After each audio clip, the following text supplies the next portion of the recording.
Hello? Am I think I'm streaming now. Yeah. Okay. Let me just do a few things first. Post that. Everything looks okay.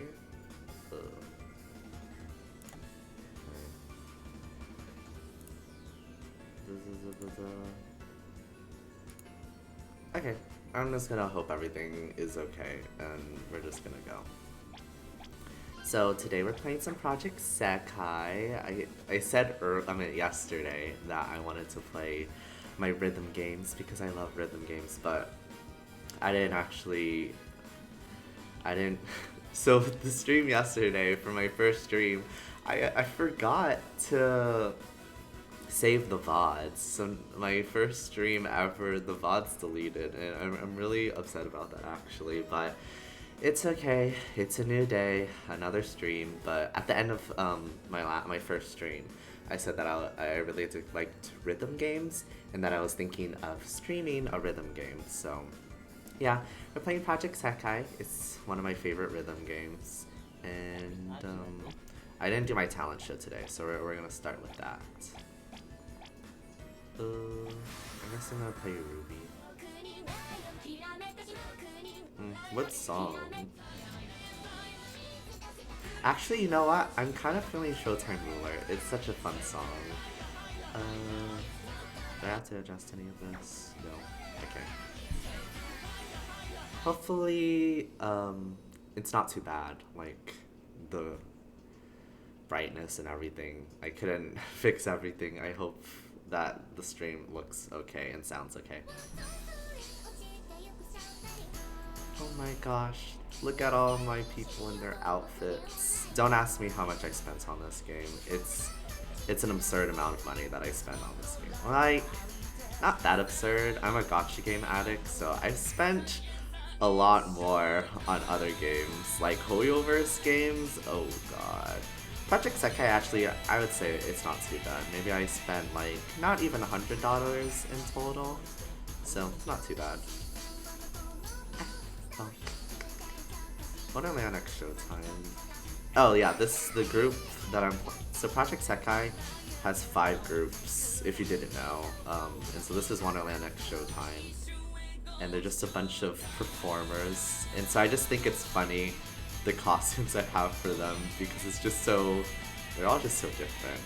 Like, when I play the songs from the other groups, you'll kind of see that like I try to organize the costumes that I have for them kind of based on like the theme of the group, but for Wonderland Next Showtime, it's just kind of everywhere because I don't even know what you would do for them. Like what? We have a bunch of suits for the guys, and then one of the girls is in a wedding dress, and then the other one is like in this weird rabbit costume. It's a lot. It's a lot.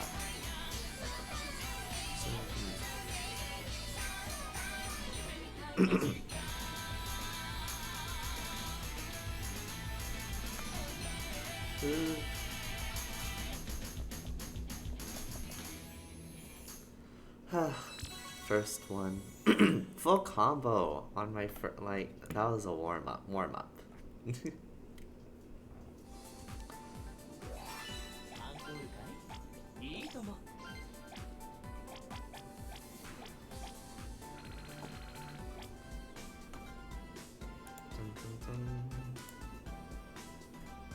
Okay, let's see. What do I...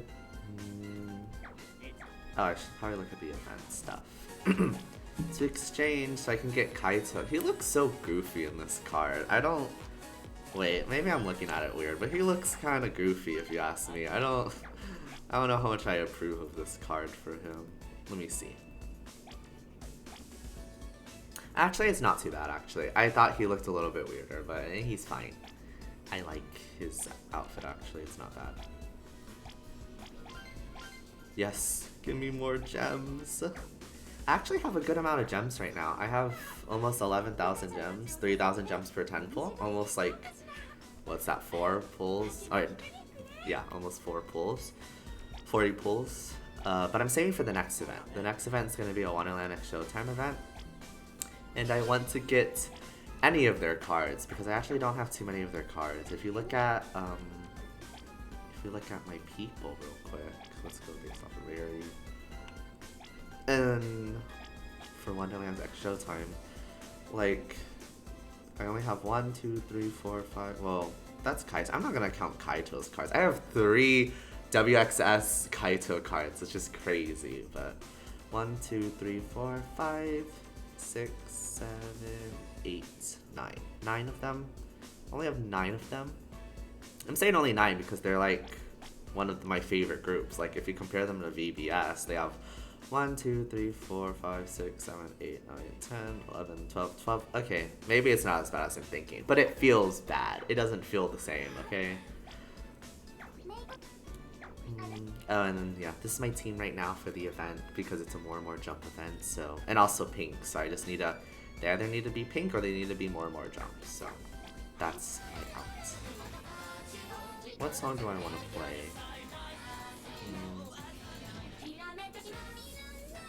I could play Journey. I love Journey. So Journey's the 2nd anniversary song. It's just, it's so, the beat map is just so fun.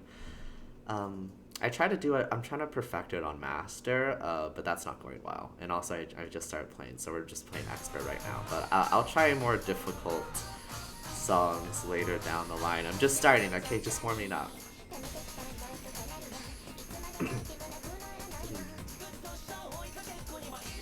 I still think it's so funny that Tsukasa is the only male leader. He's just leading all the girls in the Sekai world. It's kind of funny.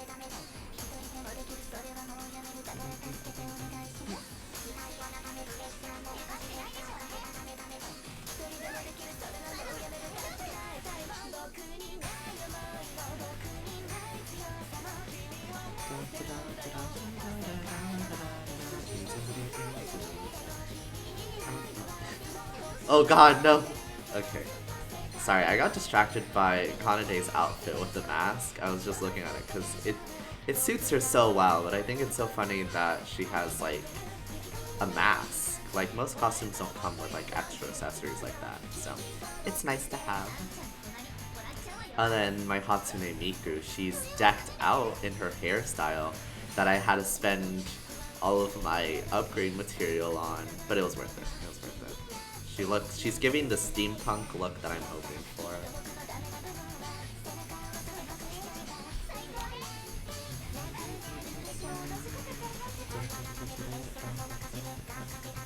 Ooh.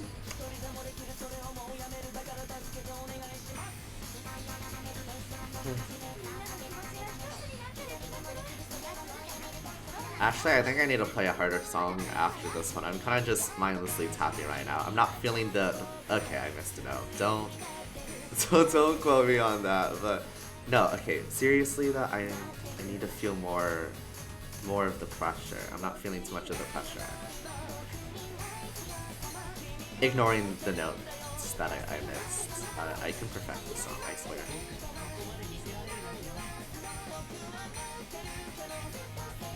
Also, I'm a lowly thumb player, if you didn't know. I don't use my index finger or any other fingers, just my thumbs, because I'm used to it. I have tried playing with like my other fingers before, and I could do well. Like I played at about the same level that I do with my thumbs, but it just felt weird, and it just wasn't natural to me. I think I could probably be much better if I didn't play with just my thumbs, but we're not there yet. I'm not in that arc. And also because I tap like a crazy person when I play without my thumbs, so yeah. I mean, I already tap like a crazy person with my thumbs, but it's so much worse when I use my other finger, so we're not doing that. But oops, not trying to spend money. Not right now. You're not getting me right now, Project Sekai. Okay, let's try a bit harder. Let's go to Master. Let's try Flyer. Flyer, I love Flyer. It's one of my favorite VBS songs, one of their favorite commission songs. I know a lot of people don't like it. They like some of their other songs, like Beat Eater is pretty popular, especially for a Kahane song. But I don't know, Flyer's just so fun. I don't know how you can not like it. Ah, okay, I feel it.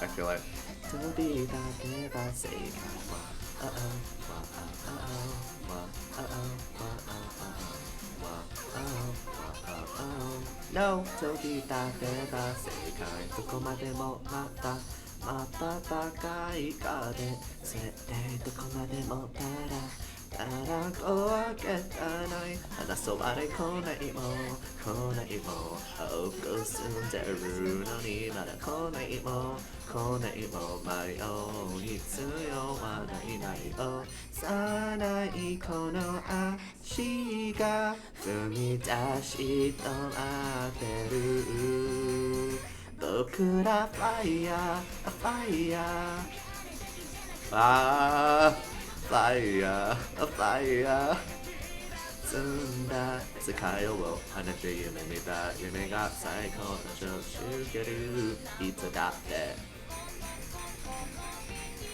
Okay,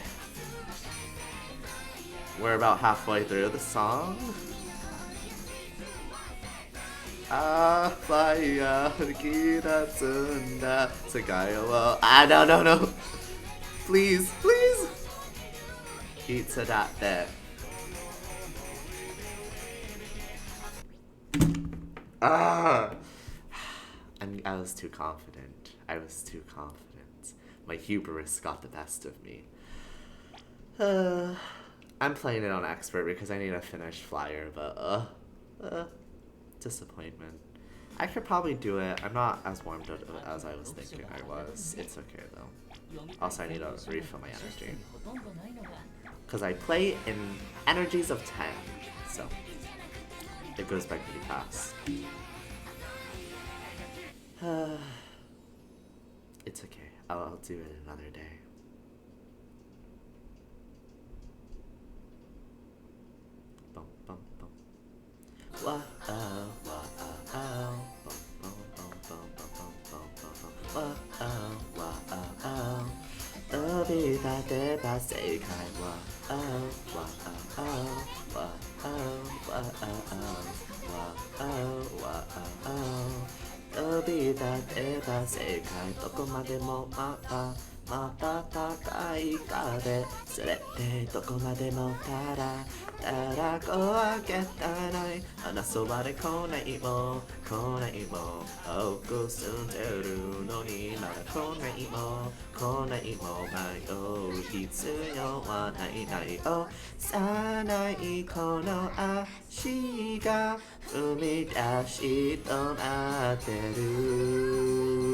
Okura fire, fire. Kigare tane jono gore no igoi de kini no fire, fire. Erekida tsunda sekai o anehi yume mita yume ga saiko no shouju geru itadatte.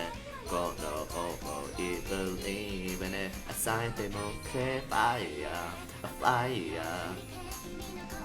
3, 2, 1, set fire, a fire. さらき出すんだ世界をあなた夢見た夢が最高な常習けるいつだってこの想い believe in it 抑えても返せ色くじ抜け描き出す世界へ Wow, wow, wow, wow,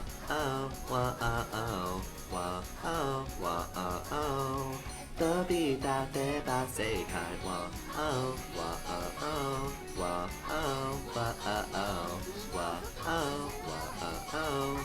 飛び立てば世界 Okay, that was a struggle, but it's okay.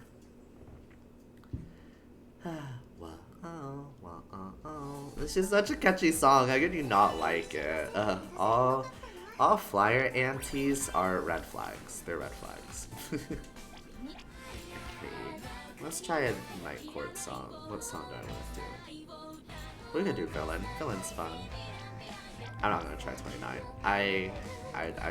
We're not gonna try that. We're not there yet. We'll get there eventually, but we're not there yet.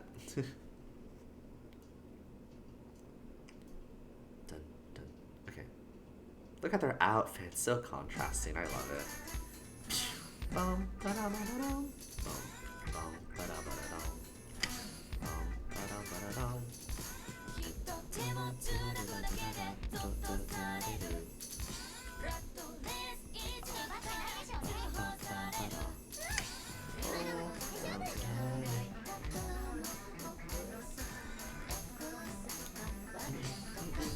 Wait, actually, I didn't mean to, but the costumes do go really well with this song too. Like, aside from them just like contrasting with the black and the pink.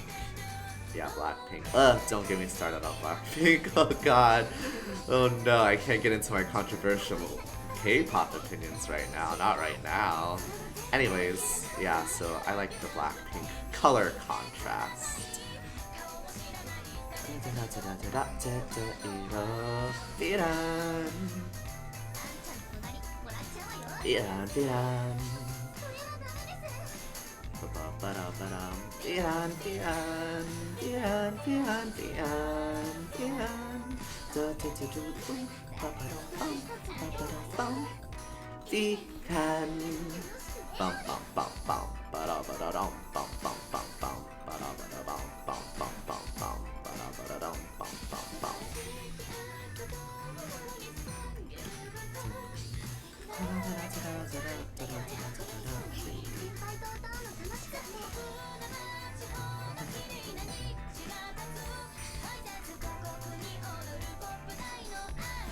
Wow. I'm remembering there was a time where I was trying to learn how to sing this song. It did not work out. I think in a world there is a chance, but not this world. Not this world. I really love this song though. It's dramatic, but also catchy. It's giving theater vibes, to be honest, which fits me so well. Theater. No! I almost had a full combo. I started talking, that's why. But I'm supposed to talk, so you know. Oh wow. Okay.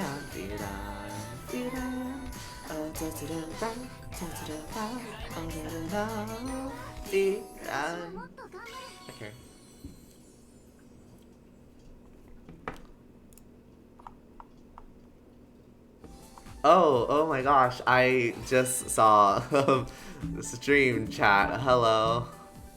Yeah. So these are, hi, thank you for joining, Claire. Hello. Let's see what she said. Hi, banger song. You could probably do better with any finger than I could do at home. My hand-eye coordination. It was years of practice because I played rhythm games when I was a kid. It was Love Live at first, so it's just second nature at this point. So this is Project Sekai, Colorful Stage. So it's all Vocaloid songs. And then there's some so the way that Project Sekai works is that, let me show you the characters. That's not the characters.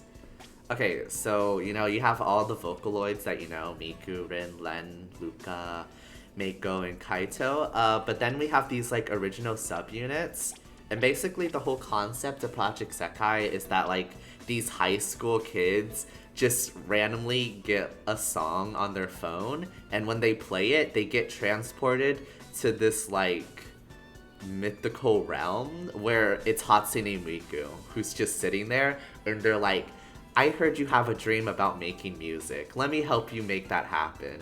And so they just work with the Vocaloids and pursue their dreams of creating music with their friends.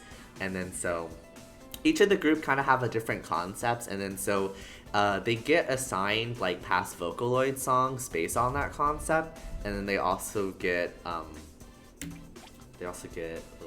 what's the word? Oh, and they get original songs composed specifically for them. It's like getting isekai. Yes, that's why it's called Sekai. They literally get isekai, but with text messages and songs. It's amazing. So this is Leonid. Their whole thing is that they're childhood best friends, but then they broke up because Saki, this girl, she had an illness, so she was bedridden for their middle school career, I think, for a good amount of times. And so then she finally got discharged from the hospital. And so when she got discharged, she went back to her high school and met up with all her friends, but they were no longer friends because they kind of like just went their separate ways. And so she like was the whole factor in like reuniting them. And so Saki first approaches this girl, Ichika, and so she's the main person. So there's a leader for each of the groups, and it's, you know, the first character you see.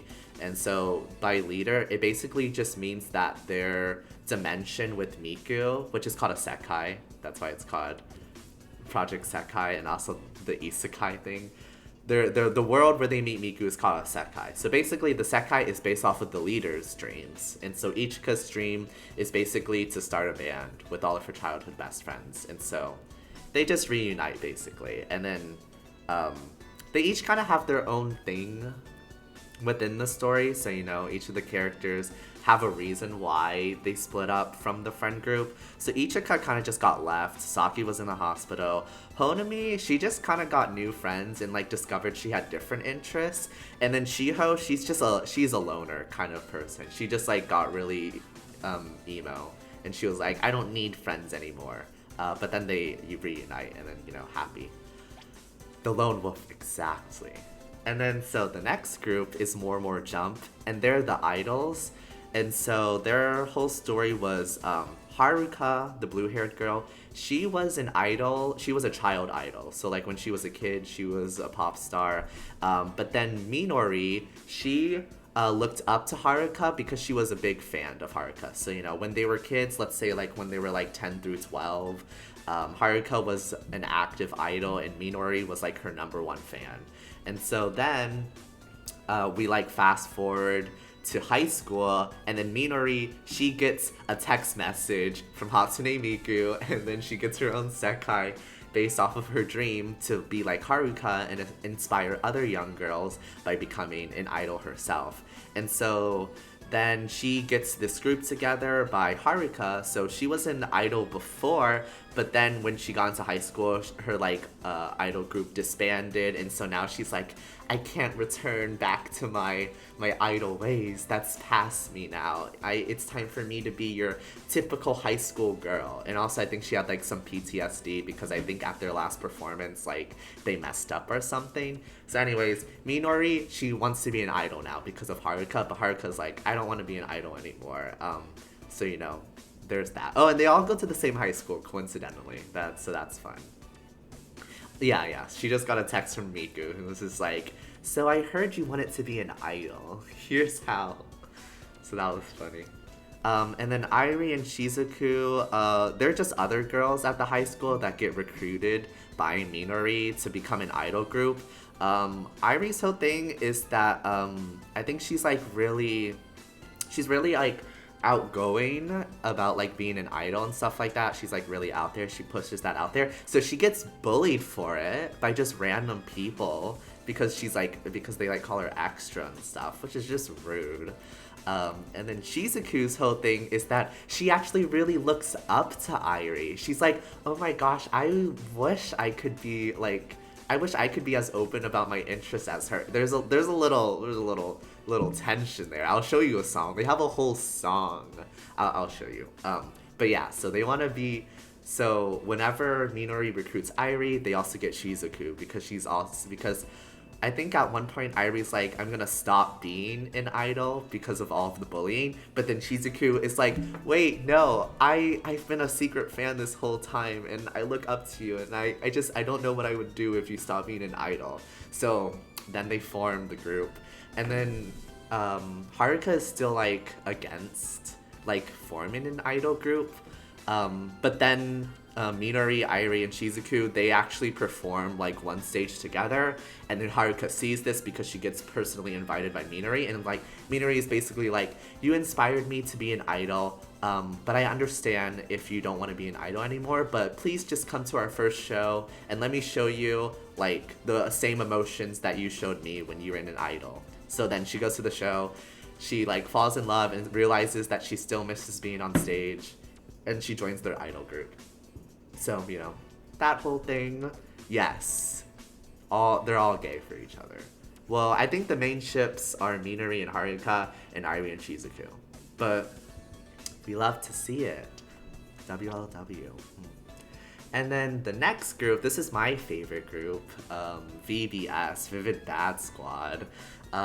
They're street performers, and their whole goal is to basically, so Anne and Akuto, this girl and this guy, in middle school, they went to like this big performance that their local neighborhood was having called Rad Weekend, and it's where these like three big street musicians formed a group together, and they just like put on this concert of a lifetime called Rad Weekend.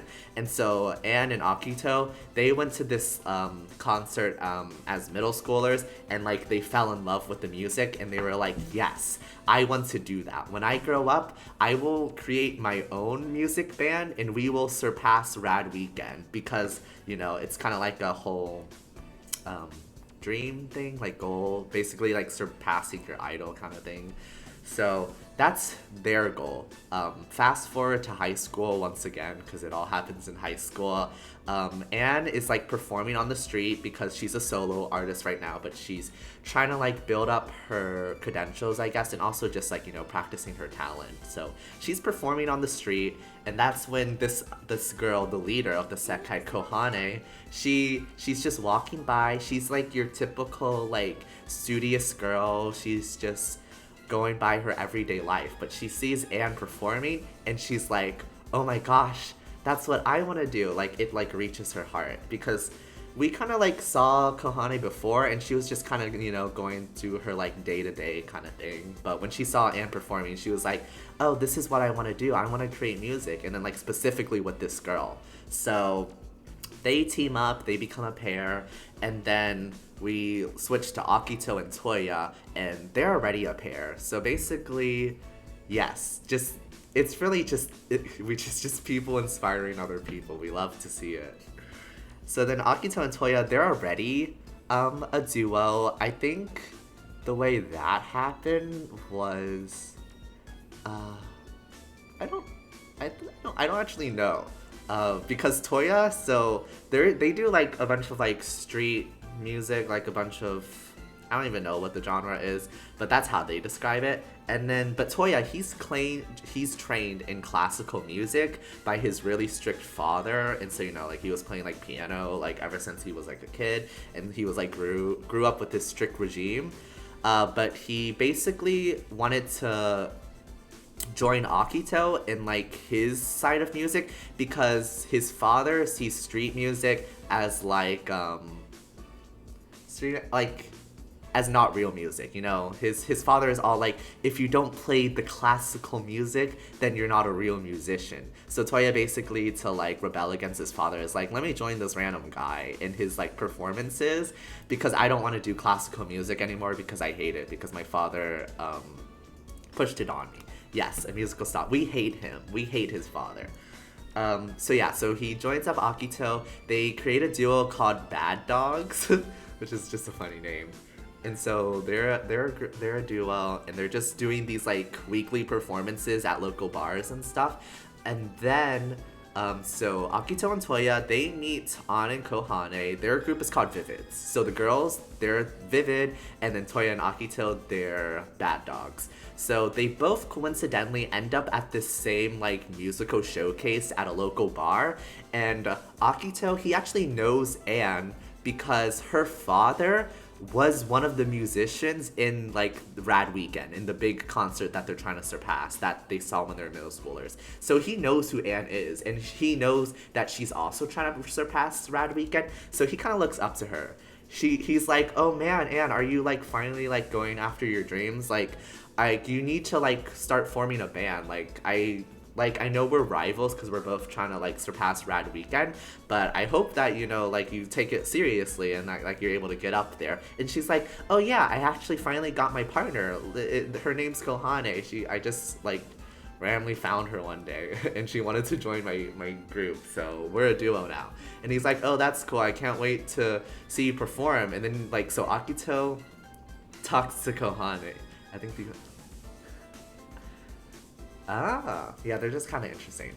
So then Akito is talking to Kohane, and he's like, oh, so, like, how'd you get into music? Like, what's your whole thing? And Kohane's basically like, oh, my only experience with music is actually in music class. Like, but I've never, like, seriously pursued music. I've never, like, tried to play on my own and things like that. And Akito takes offense to this. He's like, wait a second, Anne. You're trying to surpass the greatest concert of all time with a complete newbie? I thought you had more passion than this. I thought you were taking it seriously. So he gets kind of mad because he sees Rad Weekend as this big deal, and he thinks that if you even have the audacity to try to pursue it and surpass it, then you need to take it seriously. So he's just offended at the fact that Kohane, this complete newbie, just thinks she can just join in.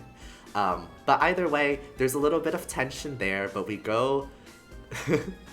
So we go to the concert, and Vivids are going up first, our girls. They're singing, and An is, she's singing her heart out, and Kohane, she's keeping up too, but she is struggling a little bit, and, like, Akito can kind of see that, and he's like, you see, this is kind of what I was talking about. But then the lights go out, the lights go out when, like, their microphones cut out, and, like, basically a blackout has happened, and, like, Kohane, like, freezes up, and now she's, like, scared, and, like, Anne's still trying to, like, sing it, like, she's trying to, like, do acoustics now, but Kohane, she, like, freezes up and tenses up, and Akito and Toya are like, wait, what happened? And so, like, they go backstage, and they find out that a rival musician unplugged the microphones and, like, cut out the power, basically, and Akito, like, pushes the guy, and it's like, what are you doing? And the guy, turns out, is one of Akito's friends, and so he overheard Akito complaining about, like, the girls not taking Rad Weekend seriously, and he's like,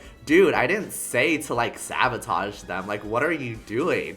And so they're, like, fighting, and then the Vivids, like, finish their performance, and they go backstage, and they're like, and then An's like, wait, Akito, did you unplug the, like, equipment? Did you cut the power? And, Akito, I don't know, like, why exactly he does this, but he confesses even though he didn't do it. He was like, yeah, I did cut the power. And, like, clearly there was some kind of reason, like, clearly it was worth it because Kohane froze up. This is what I was trying to tell you. So actually, by consequence of all of this happening, it shows that Kohane is not taking all of this seriously. And so there's a lot of drama there. But then, so the girls, they, like, proceed about their life, and then the boys, they, like, proceed about their life, and basically the two duos are still performing separately.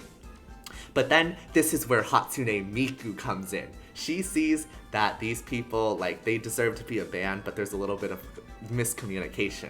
So she sends a text to Kohane, and she's like, join my Sekai. So Kohane goes to the Sekai, and she's just like, yeah, Miku, I don't know, like, I really thought that this was my calling, but maybe Akito's right, maybe, like, I'm not taking it seriously, and, like, I don't have the training that they do. And Miku's like, well, the fact that you're this distraught over what he said, and also about, like, not being enough, proves that you have the potential and the willpower to be enough. And she's like, you know what? You're right, Hatsune Miku. And so then she, like, she goes over a transformation, because, oh yeah, I forgot, she doesn't look like this, before. She, like, let me see if I can show you what she looked like before. But basically they did a whole thing where, like, Kohane, like, changed her hairstyle, and she's like, yeah, I'm serious about music. Oh yeah, you can see it. Like, you can see, like, the little image right here. She has, like, the long pigtails and stuff like that, and the bangs and stuff like that, and I think she was wearing glasses. But yeah, but then she, like, goes through this transformation and looks like this, and she's like, yeah, I could be a street performer just like them. Yes, that's how it works. You have to take off the glasses to become serious. For anyone to take you seriously, you can't wear glasses. So they do, so she's taking it seriously now, and then, so then she tells Anne her resolve, and Anne, like, also goes to the, Sekai, and she's like, yeah, we can do this, and stuff like that. I don't know, just a bunch of encouraging things. So they continue to be a duo, and then at another concert, the girls and the boys, they made each other again, and then Kohani and Ann, but they're confident this time. They're like, Akito and Toya, watch our resolve, watch our stage. We're gonna show you that we're serious. And so they watch, and then Akito and Toya's like, wait, or mostly Akito, we're really focusing on Akito right now. He's like, oh wow, they are serious, because like he's like sees them perform, and like Kohani like drastically improved from the last time, and so he's just like, maybe I didn't give them a chance. And so he was basically just like talking a lot about passion and how he can now see it, and then this causes Toya to go through his whole arc. So Toya has basically kind of been accepting of the girls already, but he's been having self-doubt because he's like, oh, Akito wants someone who's like serious as a partner, but in reality, I like kind of joined this whole thing like for my own selfish reasons. Like I don't have this drive to surpass Rad Weekend, or like I didn't go into this with the intent of doing that. So I don't deserve to be his partner. So then after the performance, he goes up to Akito and he's like, I can't be your partner. And then Akito gets really mad and he's like, what do you mean you can't be my partner? Like, we've been doing this for years now. Like, you can't just quit on me. Like, what are you saying? And he's like, I'm sorry. And then Akito, and it gets dramatic. Akito like punches Toya in the face, and I'm like, oh my god. And like there's a whole back and forth. It's the breakup arc. I don't know. It's crazy. Like, it gets like, maybe it was like a slap, I don't know, because they recently released like animations for the story, and like when I read the story, I thought it was just like a push or something, but in the animation he like punches him and like there's a mark. So Akito got more physical than I thought. He has some anger issues, but I still love him. Okay, he goes through a character development arc. Okay, I know he's like the source of all their problems right now, but I love him. He's a red flag, but red's my favorite color. But it's okay. Anyways, they break up. And so the girls, they find out about like Akito and Toya breaking up, and so they approach Toya because they go to the same school, of course, and they're like, we heard that you guys like broke up, like what happened? And Toya's like, I just didn't think I was worthy enough to be his partner. And then Anne's just like, well, were you happy being his partner? And he was like, I guess, I don't really know. And she was like, well, you looked like you were having a lot of fun and that you were like really passionate about it too. And he's like, oh, I looked like that? I've never like shown emotion like that. And then Kohani's like, yeah, Toya, like, was it not obvious? Like, you were like committed to it and like you were partners. Like, you can't just like break up like that or like spring it on Akito like that without giving him a reason.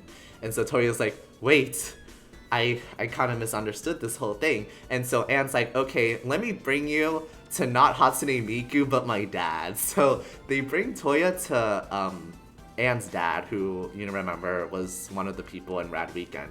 And Toya talks to Ken, which is Anne's dad's name. And he's basically just like, so my partner Akito wants to surpass your past event, Rad Weekend, but I don't think I had the same like passion as he does. And then Ken's basically just talking to him about like his whole trauma with his dad and like the classical music and how he's trying to like separate himself and like find his own identity, and how he's basically just saying like it doesn't matter like what your intentions were going into it, it just matters how you feel now, and like, are you passionate about it now? And he's like, I never thought of it about it that way. And so then we skip to Akito's perspective, who's by himself and he's like still mad and he's like trying to run out his emotions and he's like singing and like trying to practice, and then he gets a text from Miku and Miku's like, meet me in this place, or like not really, but basically he gets a text message from Miku and he like presses on it and he gets teleported to the Sekai, and then it's a whole intervention with Miku and Meiko, and I think Rin's there too. The whole gang has shown up for Akito, and they're like, you need to do better, like what are you doing?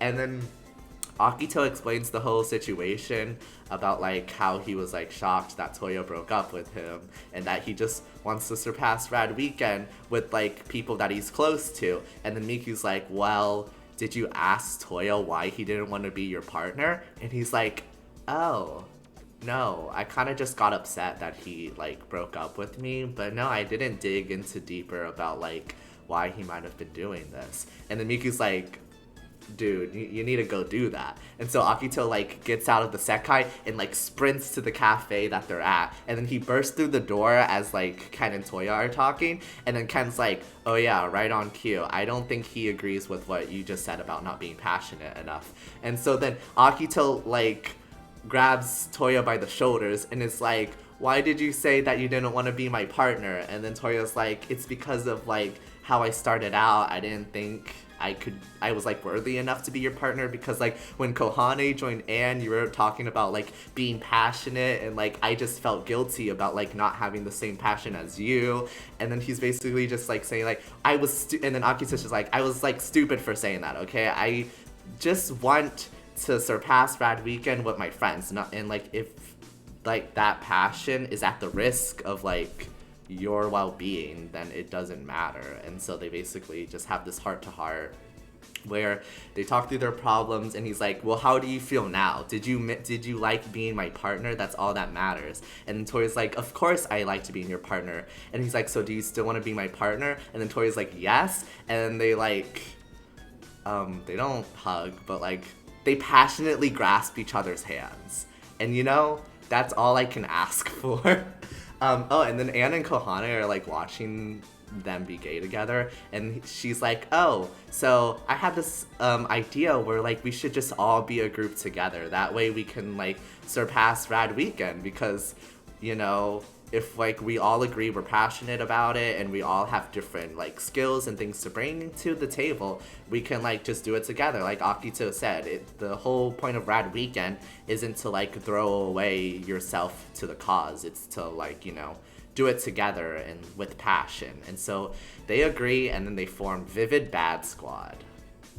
Wow. That was a long-winded one. I think you can tell that that one was my favorite because of how specific and detailed it was compared to the other two. But it's just, like, the passion. Yeah, they're just all silly. Even Akito, he's silly. Mostly cosmetic too.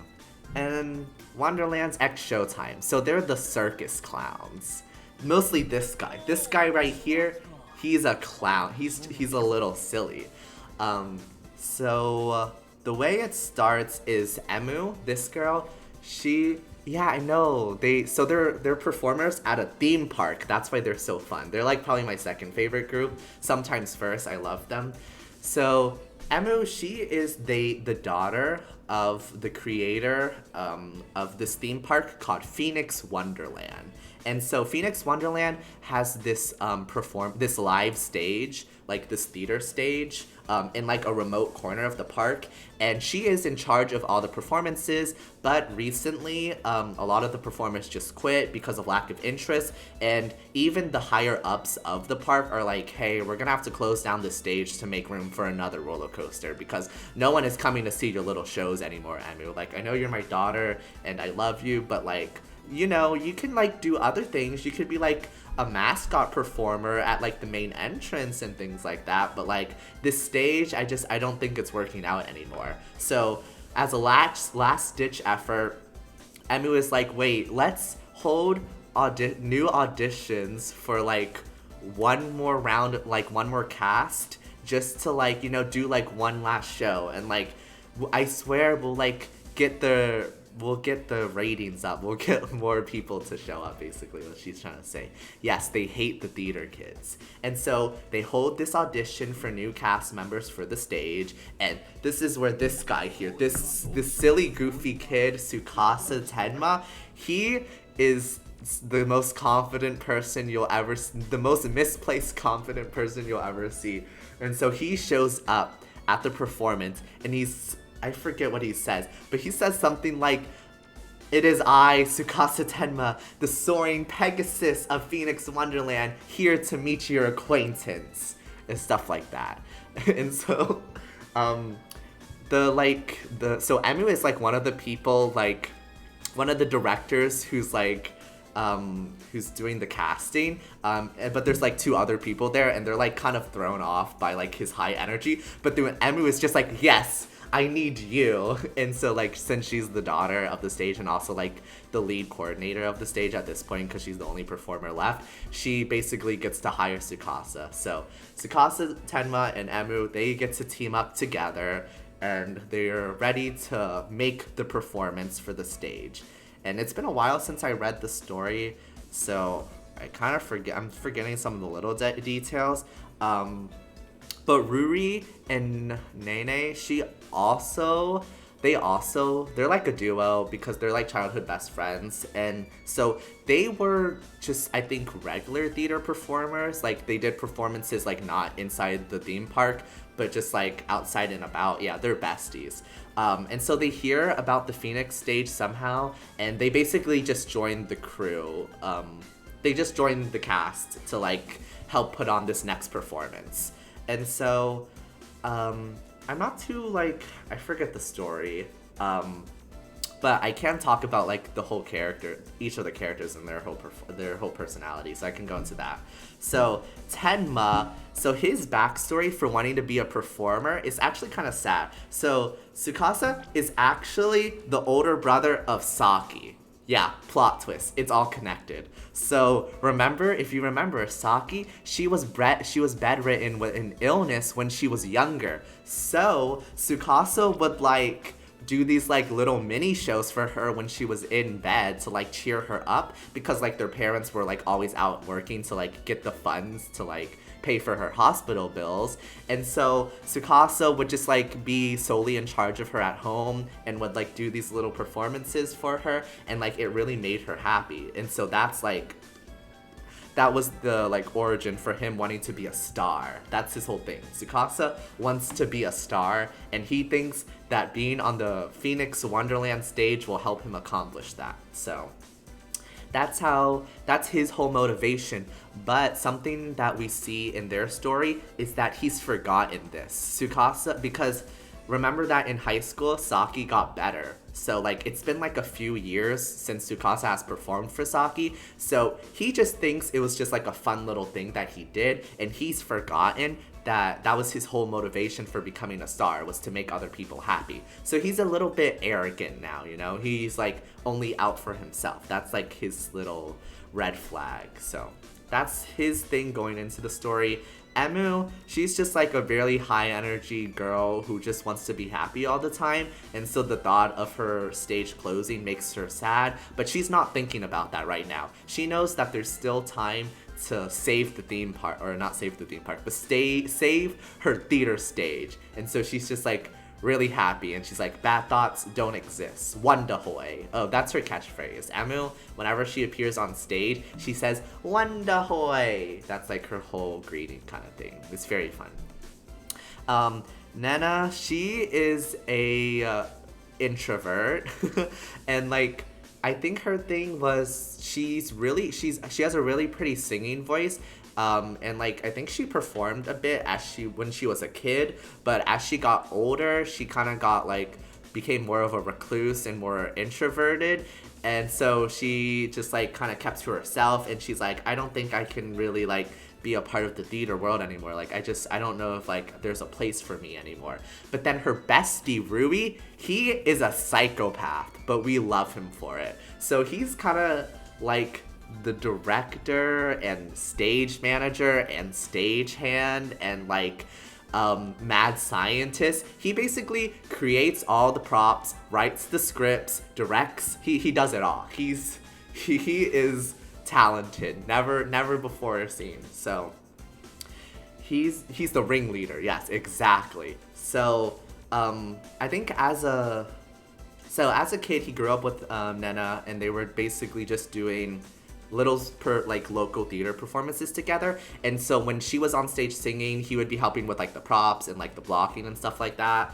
And so they're like a duo. So now as high schoolers, Rui like kind of just wants to see that spark in Nena's eyes again, like when she's singing and performing. So I think he's the one that finds out about like Phoenix Wonderland looking for new cast members for the stage. So he's like, Nena, I know it's been a hot second since you performed, but I think this is it. I think this can be like our people. Like I think together we can create magic again. Yeah, they're all high schoolers.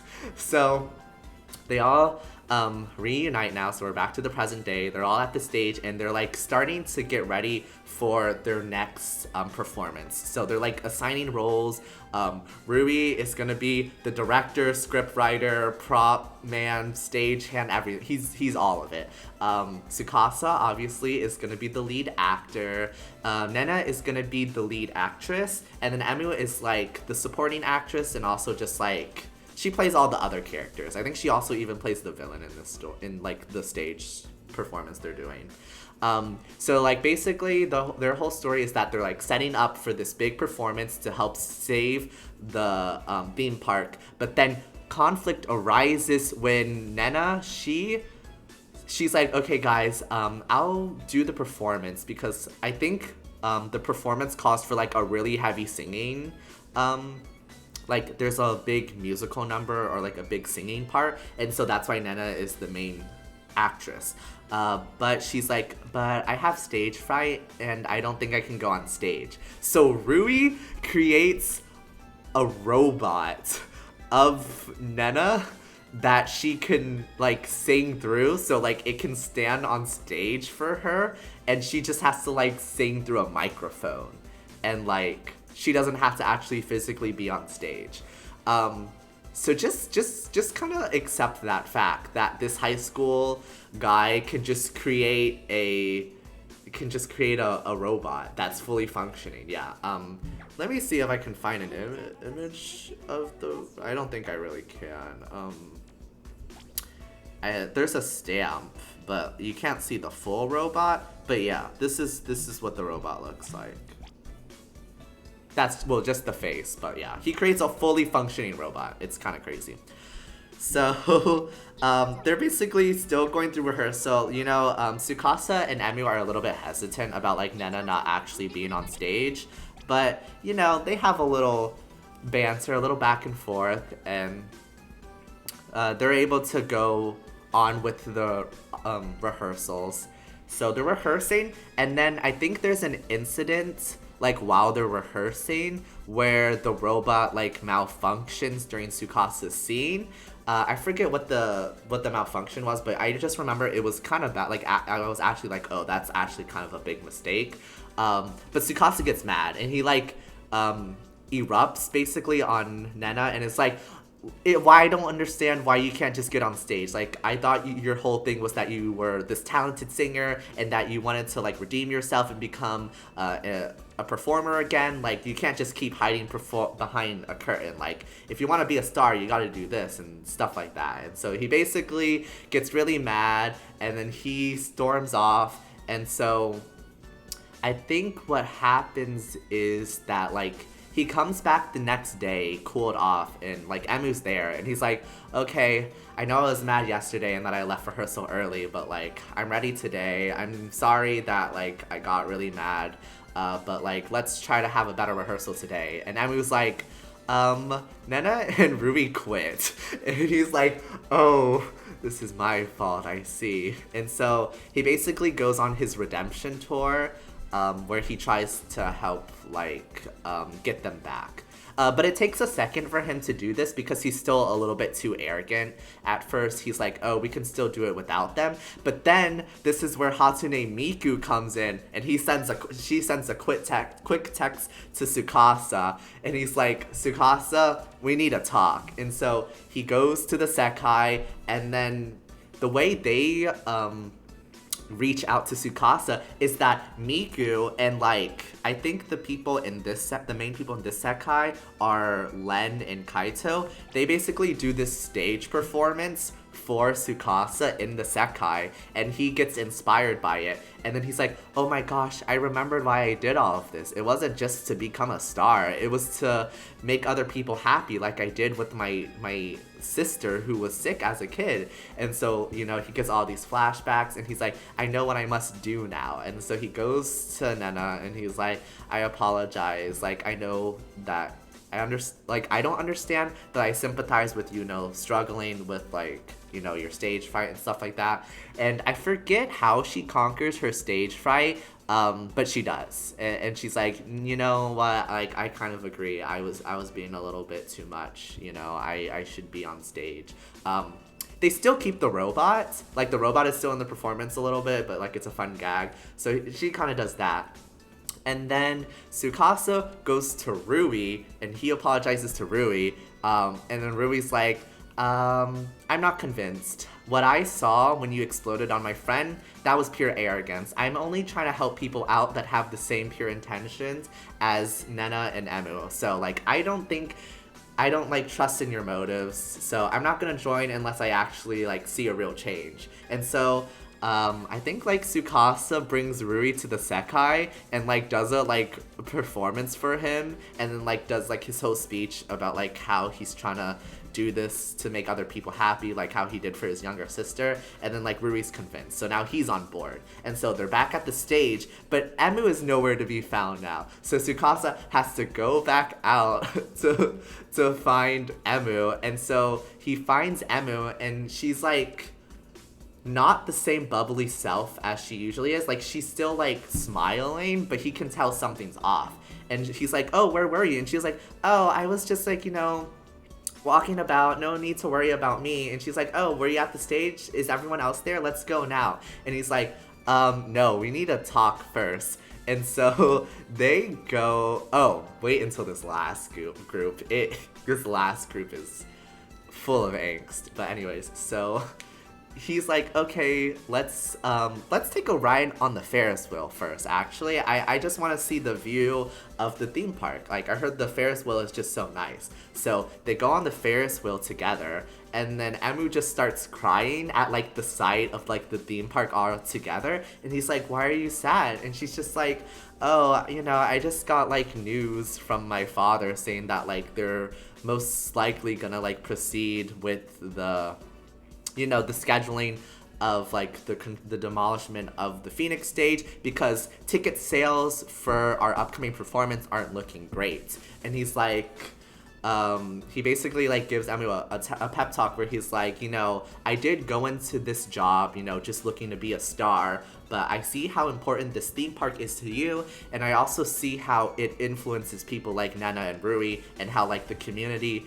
is really helping, you know, these poor theater kids that are struggling, and that, like, we can't lose this stage. And so even though we may not have the ticket sales right now, there's still hope, you know, we still have a week before our performance. And so she's just happy to see the, like, true resolve of Tsukasa and realizing that she has people by her side now to fight for her theater stage. And so they go back to the stage, they finish their rehearsals. Rui does some things where, like, he uses robots to, like, send out flyers, which obviously attracts a crowd. And so they go to the stage, and then they do this banger of a performance. Everyone's happy, applause. They make the money, the stage can stay. Beautiful. We love to see it. Happy ending. Okay, and then now the final group, Night Chord at 25 o'clock. So Night Chord is obviously Discord, and 25 o'clock meaning 1 a.m. because these girls only know each other. They're all online friends, and so they make music together all through the internet using Discord, and they usually start at 1 a.m. You know, they're all night owls. So let me just go through each of the characters before I get into the story, just so you know what their role are in this music group and who they are. So Kanade, she is, like, the main person. Obviously, she's the leader of this music group, and she's basically the one that founded this group. And the reason why is that she's actually the ones that creates the music, like the instrumentals and stuff and the tracks. And basically before she met all the other girls, she was just, like, releasing her music, like, on SoundCloud and stuff, and, like, on the internet. So she was just doing that by herself. But these three girls, they were inspired by her music. So they reach out to Kanade and they're like, hey, I want to join like whatever your whole production is. I think I can make your music even better. Like I think we can be partners. So Mafuyu, she's kind of like the lyricist of the group, but like she also makes her own music. But basically, she just heard Kanade's music and was like, wow, I really like this. And so that's how they met. So Kanade and Mafuyu, they're kind of like the same thing. They're both like kind of the music producers. Enna is a struggling artist, okay? Her father is like a well-renowned painter. Sorry, I forgot the word. And so like she's trying to like live up to his legacy because she's really passionate about art. But her father hates her. Like, okay, maybe he doesn't hate her, but like every time like he like sees her pursuing art, he's like, why are you still doing that? Like, go get an actual career. Don't be an artist like me. And like, so, you know, there's drama with that. And you want to know the other drama? Okay, well, it's not drama, but it's funny. Her brother is none other than Akito Shinone. It's so, I love it. It's so funny. They're the best siblings ever because they hate each other, but they care for each other. But I think it's so funny. Anyways, so yeah. So that's Enna's whole thing. And then Mizuki, they are actually, what do they do? Oh, they perform, I'm forgetting. Oh, they're an editor. It took me a second, yeah. So, Mizuki, they're an editor, and they're basically, they take Enna's artwork and then they, like, edit it for a whole music video for them. So, Kanade, Mafuyu, they're on the music, they're on, like, the instrumentals, on the lyrics. Enna is on the artwork for the music video. Mizuki, they edit, you know, the whole music video, and then they help them post it online. So, that's our group. That's our Night Court at 25 o'clock group. So, here is where the drama is. Kanade's backstory is that her father was a music producer who was like struggling and like especially after the mom died, he's just like kind of just like not been able to get his footing back in the music world, and so he's trying to like take all these like small commercial jobs to like make jingles for them, but like they're just not vibing with his music because they say he's really old-fashioned because he kind of like really likes the old-fashioned sounds, and like the commercial people have never heard of retro music before and they're just like, no, we hate that. But basically, Kanade has taken up this love of music from her father, so one day she's like, oh, look, father, I created this like track because, you know, you really inspired me to create music and I just really love it, so like, can you listen to it for me? And so he listens to it and he's like, oh my gosh, Kanade, this is like really good. And I forget how this I don't know if he does it on purpose or by accident. I feel like it's kind of on accident because I don't think he meant to. But the father basically sends Kanade's track to the producers of the commercial. And so beforehand, the commercial people were like, you know, rejecting all of his drafts and all of his music. But then they're like, oh my gosh, this last track that you just sent, this is it. We love, this is gonna be in the commercial. This is all we need. Like, we need more stuff like this. And so basically, Kanade's dad is now living in a lie where producers think that he makes music that his daughter is making. And so he gets like really stressed out by this because, you know, he doesn't want to exploit his daughter to create music, but like they're starving and struggling. Like, they're not getting an income unless he like do these odd jobs, but like no one likes his music. So I think he like has a panic attack or something, and so, or he goes into cardiac arrest because he goes into a coma basically. So Kanade like goes into like her dad's room and like sees him passed out on the ground, and so like she calls the police and like he's like taken to the hospital, and so now he's just like in a coma for years. And it's like, how did we get here? We were like at Goofy Idols like just 3 groups ago. I don't know how we got here. But basically, so he's in a coma in the hospital now, and Kanade has guilt now because I forget how, I think like in an email, he was like writing, oh no, he had a journal. So Kanade finds her father's journal where he was like basically chronicling his struggles with like, you know, having this music that his daughter created, but like the producers are accepting. So Kanade now has guilt that she's the reason why her father had a panic attack. And so like she kind of quits. I don't think she quits music because she's still creating music. I think she just basically becomes a full shut-in, where she's like locked herself up in her room, and her only purpose is to create music in order to support herself and to basically she has a savior complex. So she thinks that since she's the reason why her father had a panic attack, the only way she can redeem herself is if she inspires other people and therefore saves other people by spreading her music. So we basically see that she has a really unhealthy lifestyle where she's only taking online classes and like she's not even showing up to them. Her room's a mess. She hasn't showered for days, and she's like only eating ramen and stuff like that. You know, they're really trying to portray that she is not doing the best, but she's able to like form this group with all these other girls, and then that's when she meets Mafuyu. And Mafuyu's whole deal, more angst, is that she wants to die because she doesn't know who she is. So basically Mafuyu has like really strict, it just escalates. So Mafuyu, her mom is really strict.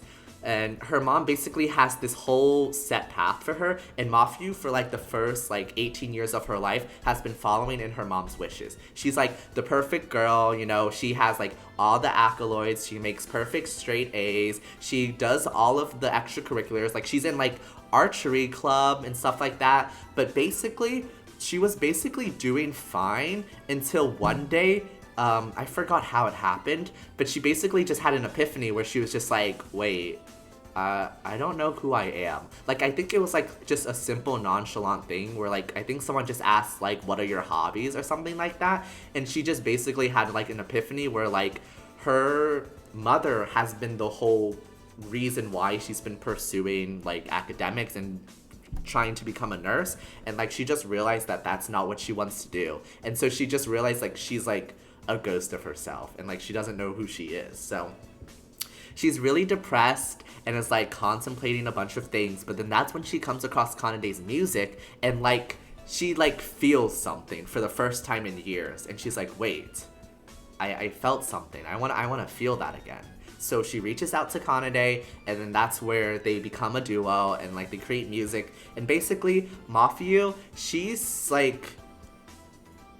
still going by her everyday life where like she's following her mom's rules. She's still making straight A's in class, and like she's still at school. She still shows the persona of like being this like happy, healthy, perfect like schoolgirl. But then when she gets home and online, she like turns off all her emotions. She gets really quiet and really sad. But when she talks to Kanade, she's really just grasping onto her music because she remembered when she first heard that music that she felt something. So she's really just trying to work with Kanade to try to feel like that emotion again and try to figure out what she wants to do.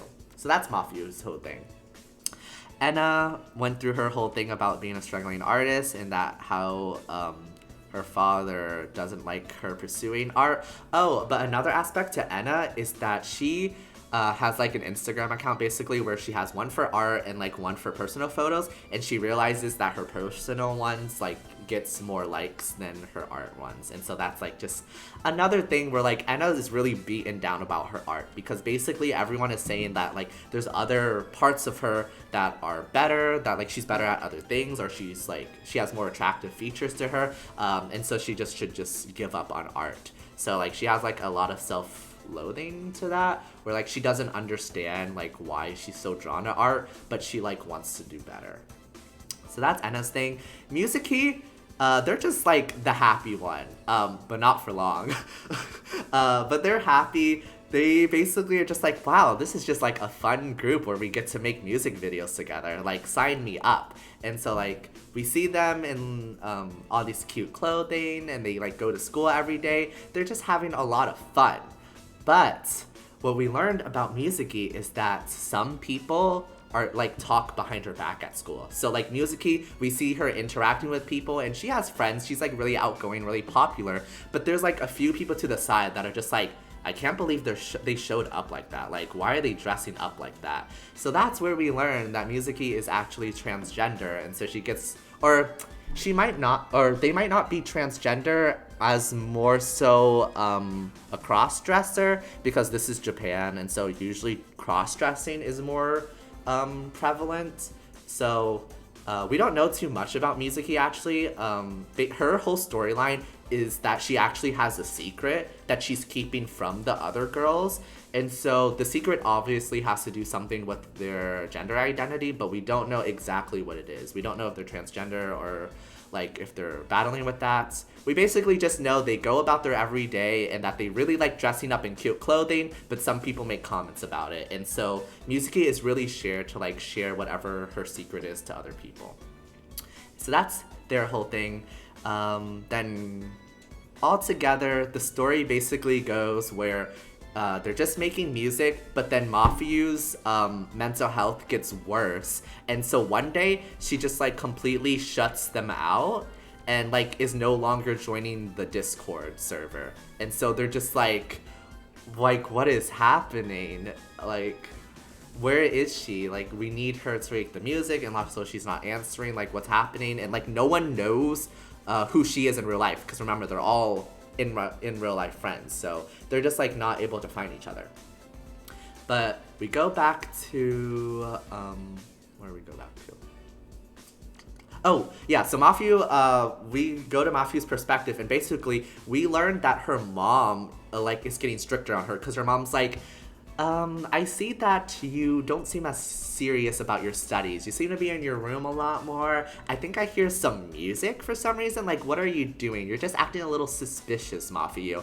I thought we both were set on this goal of you becoming a nurse. You need to be taking your studies seriously. You're like in your junior or senior year. Like, you need to start thinking about college. So Mafuyu basically shuts out the part of herself that was like with Kanade and the other girls, and she's basically like, yeah, maybe my mom's right, I can't keep creating music. So she kind of goes back to her everyday life, but we see that like internally she's like getting like more and more messed up. Like, her mental state is vastly deteriorating. So eventually she gets a text from Miku, and she goes to the Sekai, but this Miku is not as like as direct with her therapy. Basically, Miku is like, oh, Mafuyu, I know you want to escape your... Oh, I forgot to say, there's different Mikus for the different Sekais, because, you know, she has different personas. So, like, here's all the Mikus, you know. You can see the Leonid one. She's, like, in her school outfit because they're childhood best friends and go to the same school. The More Jump Miku is in her idol outfit. Vivid Bad Squad Miku has, like, the streetwear on. Wonderland's X Showtime Miku is just a cat? I don't know. And then Nightcore Miku is the angsty, like, monotone one. And so basically, when Mafuyu goes to the Sekai, Miku's just like, oh, hi. I saw you were struggling, so if you just want to escape the world for a bit, you can just, you know, sit here. And so Mafuyu just, like, sits in the Sekai for days. And okay, so I was a little bit confused at first how this worked in the real world, but how it worked, I think, was just like at night, Mafuyu would just like sit in the Sekai for hours, but like she would like get out for like the day, you know, do her daily school routine, but then she would go back in the Sekai and basically just sit there for days. So yeah, so they kind of just suffer for a bit together, and then that's when Kanade, I forget like how this happens. I don't think Miku just sends her a text. I think she has to do something first. But Miku sends Kanade a text, and it's like, hey, your girl Mafuyu is in here. Do you want to talk to her? So Kanade goes into the Sekai and is like, oh my gosh, Mafuyu, where have you been? Like, is this where you've been for like the past week? Like, all the other girls have been like worried about you. Like, what happened to like our group and creating music? And Mafuyu is basically like, oh, I'm over that. Sorry, Kanade.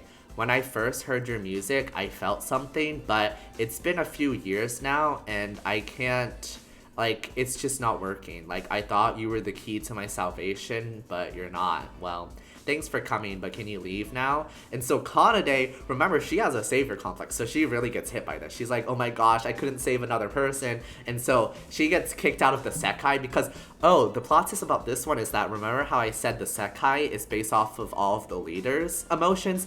Well, actually, this Sekai is based off of Mafuyu's emotions, not Kanade's. But like, I think it's kind of like a duo Sekai, because I feel like both of their emotions are important for it. But anyways, since Mafuyu is the lead control of the Sekai, she basically is able to kick out Kanade. So Kanade is kicked out of the dimension.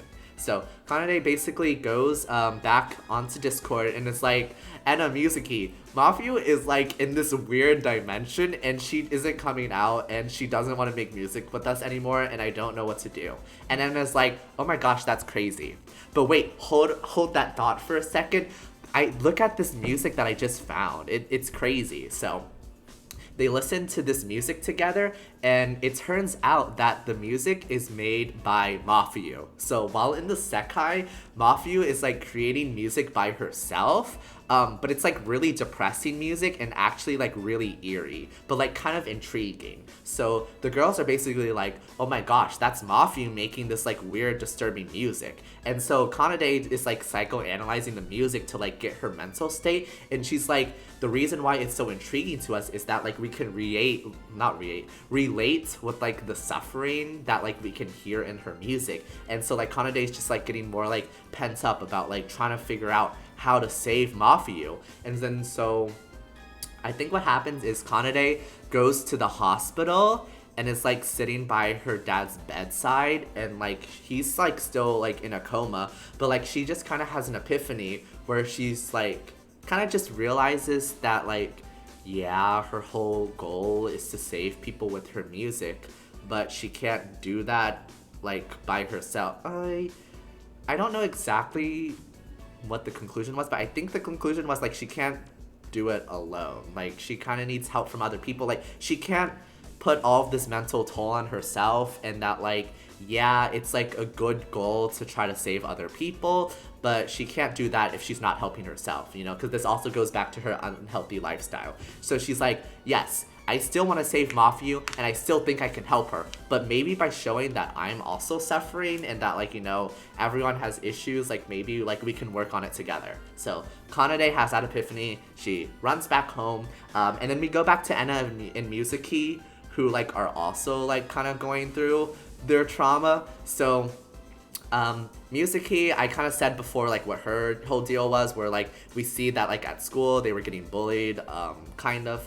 So that's their thing. But Enna's whole thing is that she's still like having distress about like her artwork. And then one of the tipping points for Enna is that she's like in an art class, and so she submitted like an artwork like for a showcase, and like the art teacher was like really harsh on her and was basically just like saying like how she doesn't see Enna in the painting, like she doesn't know like what she's drawing for. So Enna like has this mental breakdown about like not being a good enough artist, and so she's in her room and she's upset. And so then that's when Kanade like jumps into the call with Enna and Mizuki, and she's like, girls, I figured it out. I know like how we can save Mafuyu. Like we just need to like confront Mafuyu about all our problems, and that like how together we can be the solution. And then Enna's like, no, I don't want to help Mafuyu. Like, why is she so selfish? Like, everyone's struggling. So, like, what? Her solution is just to run away from it? No, that's her own problem. So, like, she, like, shuts herself in her room. And then Mizuki's like, oh, that's a great idea, Kanade. Like, yeah, we should help Mafuyu. And so Kanade is like, oh, okay, well, I'm gonna go into this Sekai to go talk to Mafuyu, but I'd really like it if you guys could be there. So Mizuki, can you, like, go talk to Enna? And Mizuki's like, oh yeah, sure, we'll meet you in there, because like they also got the link to the Sekai. So Kanade goes to the Sekai, and then Mizuki is able to get a hold of Enna somehow, I forgot how. And they basically like talk through it, and like Enna realizes that like she was like projecting on Mafuyu, and like she was basically just mad that Mafuyu was running away from her problems when Enna is like dealing with those problems. And so Anna's like, you know what? Actually, I do have something to say to Mafuyu. So Anna and Mizuki go into the Sekai. And so Kanade is talking to Mafuyu in the Sekai, and like she's basically, you know, trying to pitch her ideals to Mafuyu. But Mafuyu isn't really having it. So then Anna shows up and she's like, Mafuyu, I have a bone to pick with you, okay? Girl, you think you're the only one with problems? We're all suffering here, okay? And like, you actually have talent, Mafuyu. I don't understand how you could be struggling when like you can create this great music, but like some of us don't have talent, okay? And so like, she's basically like ranting on her, and Mafuyu like, she like is kind of like getting it. She's like kind of like getting where she's at, but she's also just kind of like, I don't have time for your self-confidence issues, Anna. And then so then Mizuki, like they like come in, and like it was kind of like a good cop bad cop kind of thing where like Anna like rants it to her, but then Mizuki is like, oh, I never knew you were struggling with that. It's like crazy to see that people who like have such their whole thing that they related on was appearance. So like Mafuyu, you know, at school she like really she gives off the appearance that like she's perfect and has everything together, while Mizuki at school, they give off the appearance that like they both give off the appearance of self-confidence, but you know, they're both riddled with the self-doubt and like their own issues. So like they kind of relate to the same issues on that. So like that kind of helps Mafuyu talk a little bit more to the girls, but she's still kind of shutting them out. She's still like, but you still don't like understand. I still don't feel anything. Like, I get that you guys are struggling, but like this isn't gonna help me feel anything. I should just give up. Like, we should just all give up. Like, what is the point in trying? And Kanade's like, wait, but Mafuyu, remember when you joined the group? You said that you felt something, and that gave you the motivation to keep trying. So like, there is like rhyme to our reason. Like, there is a way to break out of this. Like, it's not completely hopeless. Our pursuits aren't stupid. And Mafuyu's like, yeah, I know what you mean, but I felt that way a long time ago, and I don't feel that way anymore. And then Kanade's like, well, here's my music again. And like, she plays a song. I think it was like the last song they were working on before Mafuyu just ghosted everyone. And so basically, Mafuyu, she knows that this song isn't what's gonna save her. Like, she doesn't like feel the emotions that she's been suppressing and that she's hoping to see. But she does like kind of get a flashback to the first moment she heard Kanade's music and when she actually did feel something. And she was like, okay, you're kind of convincing me a little bit. I'm kind of seeing it. But you do need help. Maybe if I fully commit myself to creating music with you, together we can save me and by proxy everyone else. But you definitely need my help. Basically, Mafuyu is just like, oh, okay, you need me in order to create music that can save other people. So I guess I'll help you. Like, you guys went through all the effort of like confronting me in the Sekai and like dumped all your trauma on me, so like I guess I can't just leave you guys like this. And like Miku is like also there and was like also kind of facilitating things, and basically they like all get out of the Sekai and like they get on at 1 a.m. on Discord and they're like, well, where did we leave off? And they continue to make music.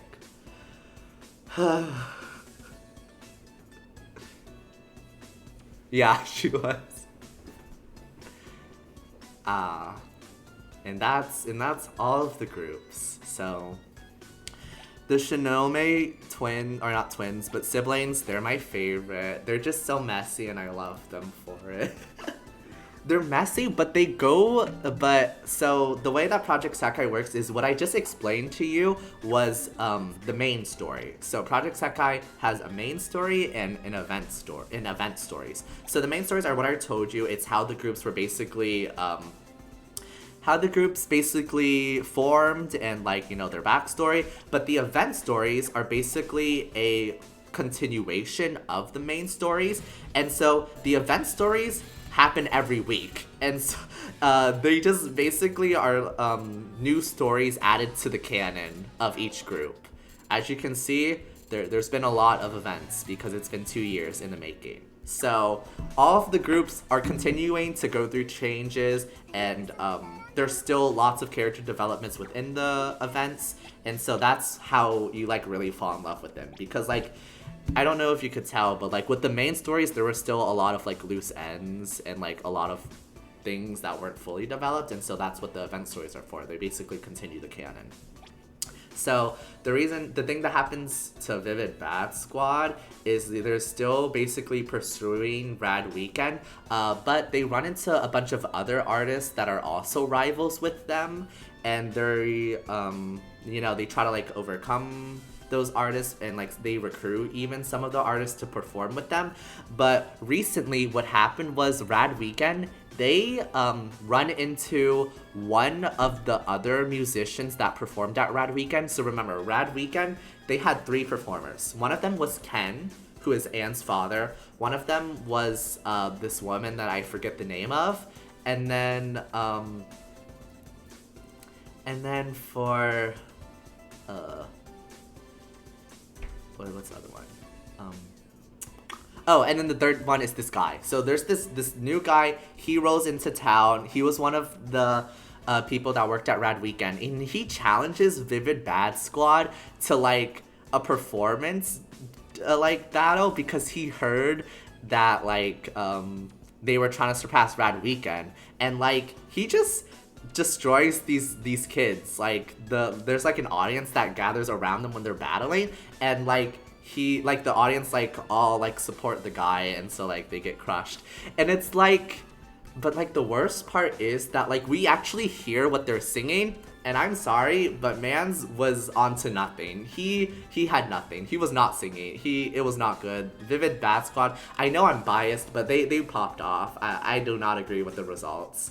But so that's one of the angst that happens, but they get back from that. Their song was better.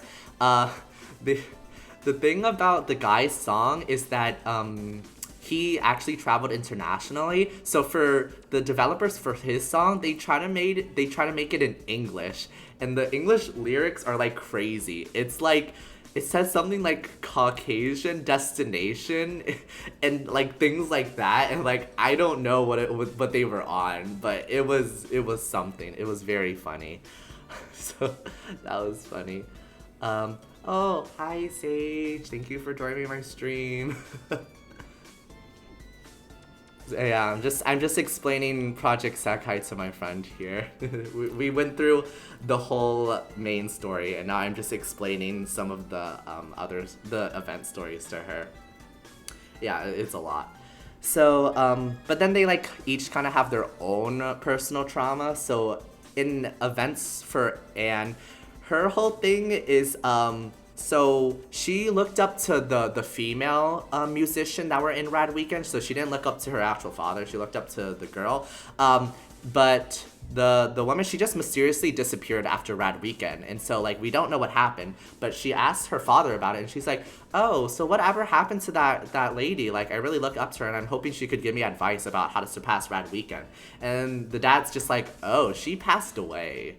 And so she goes through that whole thing.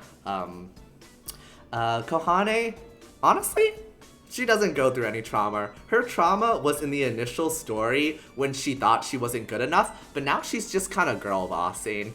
Every event story with Kohane is just about her like getting better and like singing even better. So actually, her angst is only really associated with Anne, where you remember how like they were a duo together and Anne was technically the better one because she had more experience. Well, now that Kohane is getting better and like her singing is improving, Anne like is like kind of feeling jealous, but like not jealous of Kohane. She's just kind of imposter syndrome, I guess, like you were saying earlier, where she's just like, oh, like I've been like going at this for years, and Kohane just started and she's already better than me. Like, what am I even trying to do? Like, maybe I'm not like meant to surpass Rad Weekend. So that's their whole angst, but they work through it. Akito's angst is that one day he's performing, and like he runs into this other performer guy. Let me see if I can find an image of him in one of this event stories. It would be Could be in an Akito story. It would be this key story. See, it's this guy. You see that guy with the weird hair in episode 7? Yeah, he runs into that guy. So basically, he has a one-on-one with that guy, and the guy ends up winning. So Akito goes into mental distress about not being good enough, and and so he actually starts to overexert himself. He's singing his heart out, training and running to get his stamina up, and he's basically just trying to do the most to try to prove himself to himself. So oh yeah, I know how earlier, what did you say about Enna and Akito?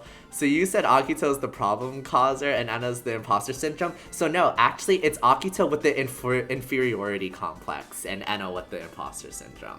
So that's the dynamic. It's very funny. So he is just basically he overexerts himself, and then he gets sick, or yeah, he gets sick because he's overexerting himself. And so then Toya, everyone, but mostly Toya, because Toya and Akito, they basically talk to Akito and they're like, why are you overexerting yourself? You're doing the most. You just need to go at your own pace. And then he basically tries to explain to him how he lost to this guy, and that how he was so hard on them before about trying to be serious, when he himself is probably the worst one in the group. And they're just you don't need to, this isn't a race. We're all trying to work to go towards Rad Weekend together. So you need to stop being hard on yourself. And so they go through that. Another Akito event is that he kind of goes through the same arc with Anne, where Toya starts to also rapidly improve Kohane, and then Akito also starts to feel some kind of way, and there's a little imposter syndrome there too. Basically, Akito and Anne both have partners that they know are better than them, and their partners are just no, you guys are doing great, together we can do it. And I just so find it funny. Akito and Anne are giving girl failure, and Toya and Kohane, they're girl bossing. It's just, it's kind of funny. So Toya's angst. Toya actually. Oh no, my phone cut off. Oops. Toya's whole thing is actually he hasn't had an event in a while, and it's kind of rude. He's kind of just taking a back seat to all the other drama.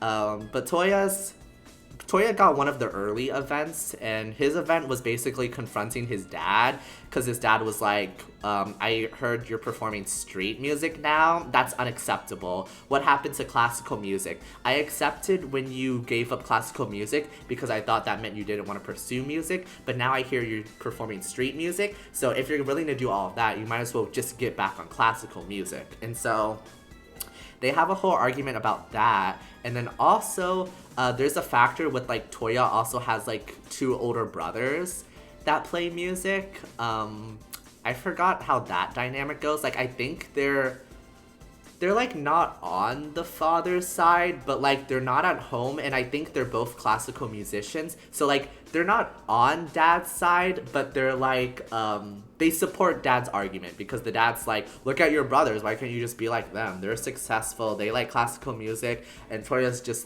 but I'm not like them. And so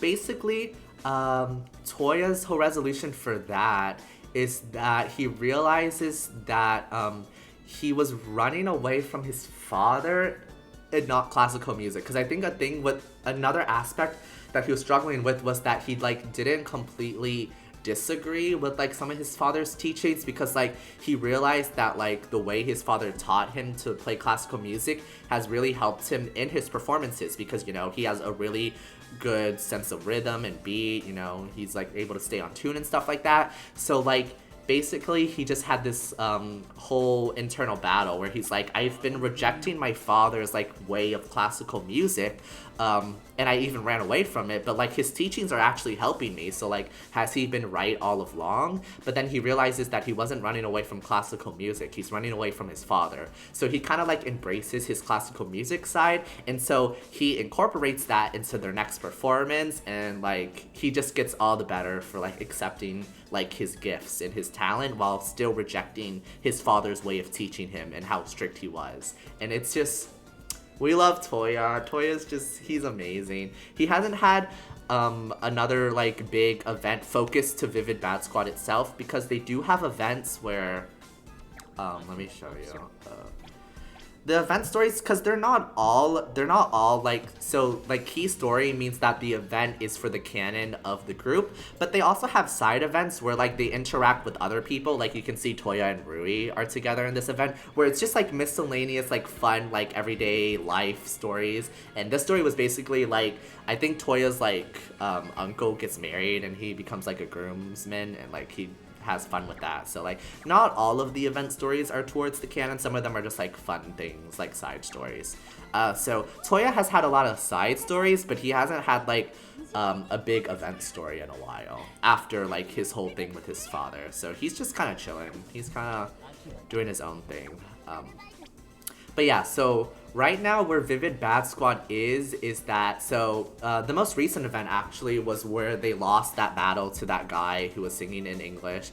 But then after that, they had another event where it was focused on Akito, and he has now improved. He's like he's more calm and mature now.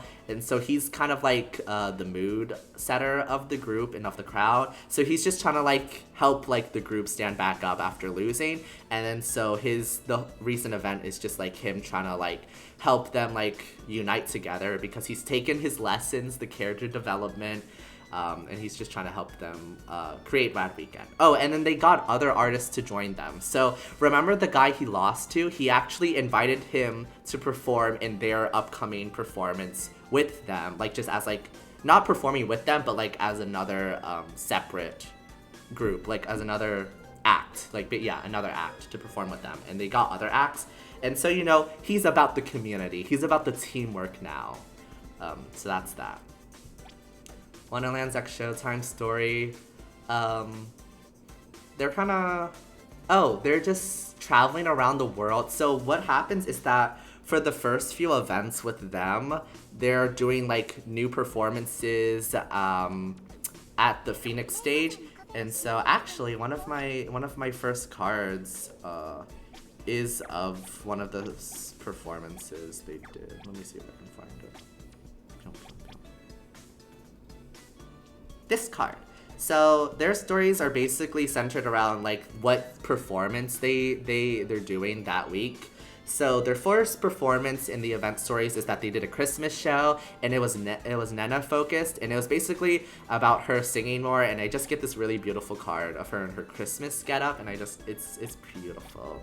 So yeah, so that's their whole thing. They're just doing performances. What are other performances they did? Oh, they did, I don't have the card, so it's kind of sad, but Emu, she has a performance as, they do a Peter Pan performance, because Emu's whole thing, another aspect to Emu's character is that like she's very childlike, so she doesn't want to like grow up, and like a lot of people are like telling her to grow up and like be more mature, but like she wants to hold on to that inner child and like be happy forever.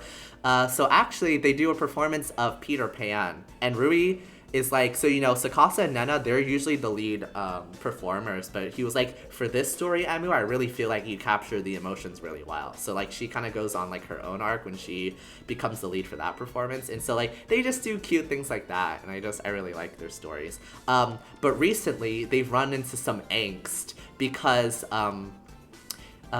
so they were doing performances at the theme park, but then they got contracted by the theme park to start doing just like performances like around the world, like just like put on like stages like in like Germany and places like that, and France and like Korea and things like that. So they traveled around the world for a bit and they did performances there, but their contract is ending, and also while they were like out performing, they kind of like got all caught in different directions. So during one performance, Nena, they did The Little Mermaid. So she was the Little Mermaid, obviously, and that caught the eye of like this other singer, and she was like, wow, you're really good at singing. Have you ever thought about like, you know, being a singer on your own and like just, you know, being a solo artist?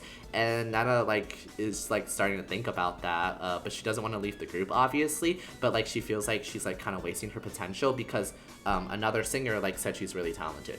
Tsukasa's thing is that he is actually becoming a star now, so since they've been traveling internationally and doing all these events, he's been like becoming more well known. So he's actually becoming a star, and so, you know, he's kind of being pushed towards pursuing that and like, you know, just being in like other performance troupes and not just sticking with like this theme park troupe.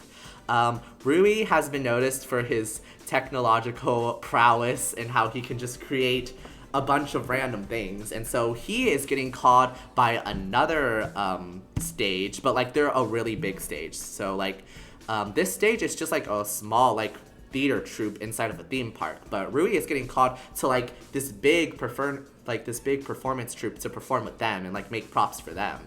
And then Emu is just kind of like, you know, she's kind of bound to Phoenix Wonderland because that's her family owns the park, and also she's really attached to it. So they're kind of getting all pulled in different directions. So like the event stories are like heavily foreshadowing that one day they'll have to split up and that like they're running out of time together, and it's like really sad. But you know, they're still trying to have fun, and like for now they're still together and they're like still happy being together. But that's their whole thing. Very sad. And then and then Night Court, it's just more angst. It's just more depression. Mafuyu's mother like gets even more strict on her. And then at one point it all culminates in Mafuyu's mother actually finding out that she's been hanging out with these girls. These girls, because they meet up in person eventually and they hang out together. But basically, Mafuyu's mom finds out that she's pursuing music and not like taking her studies seriously. So she like logs into Mafuyu's computer without her permission and is like stalking her, and like even like threatens to throw away her amp and stuff like that, and like tells Mafuyu to stop pursuing music, and it like gets really like heavy on Mafuyu, and she doesn't know what to do.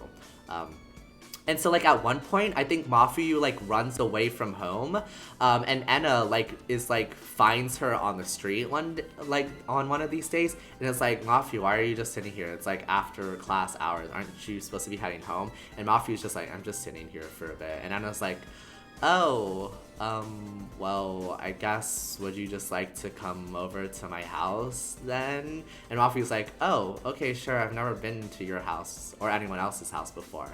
And so, like, they're kind of like the odd couple. Their dynamic is actually kind of funny. But yeah, they go back to Enna's house, and then so this is actually, the story I'm saying is actually an Enna event because she recently got an assignment from her art teacher where she has to illustrate the concept of hatching. So Enna's like, just like, I don't understand what hatching means. Like, how do I illustrate that? Like, do I just draw an egg? Like, what does my art teacher want from me?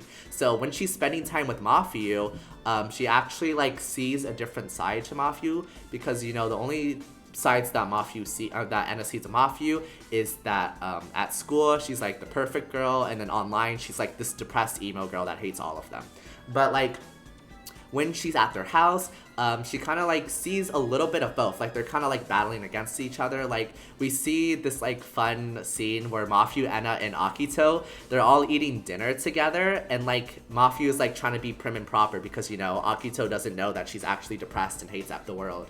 So she's like, you know, putting on her like A student act to Akito, and they're eating dinner, and then Enna and Akito are like doing sibling rivalry things where like they're battling for like the last piece of meat and stuff like that, and Mafuyu like kind of like laughs and is like, oh, I've never had such a lively family dinner like this. And Enna's like, you consider this lively? This is just annoying. And so like basically Enna kind of just sees in Mafuyu that like she has a different experience from her and that she's been kind of taking it for granted.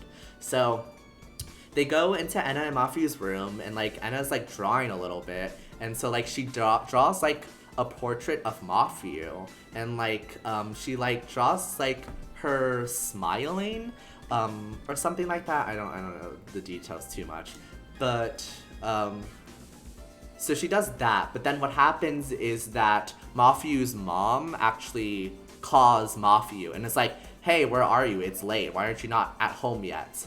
And then Mafuyu is just like, oh, I'm actually at a friend's house right now and we're studying. And Mafuyu's mom's like, have I heard of this friend? I didn't know you were studying out with a friend. What is all this about? And so Anna's like, Mafu, let me take the phone. And Anna's like, oh, hello, Mafu's mom. Yes, me and Mafu are studying, and actually, I think it would be a great idea if Mafu just spent the night, because it's already late and we have a big exam tomorrow. So if you would stop disturbing our studies, that would be very nice. Thank you. And she ends the call. And then Mafu's just like, I've never heard anyone talk to my mom like that. And I was like, well, it didn't sound like you wanted to go home, and like you just didn't like tell, like, why didn't you just tell your mom the truth that like you're like trying to avoid her? And Mafu's just like, oh man, I can't like say that to my mom.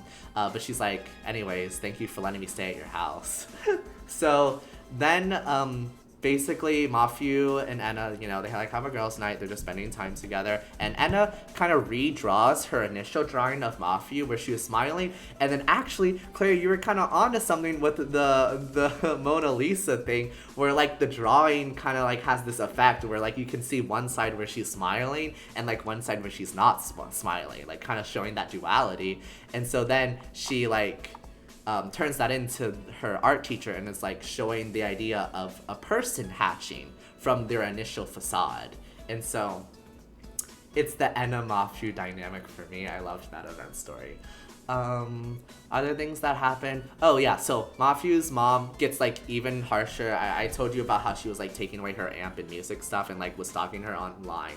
Well, Kanade gets wind of this and it's like, oh, Mafia, I hear like you're going through a lot with your mom. Is there anything I can do to help? And she's just like, no, I don't know what to do now.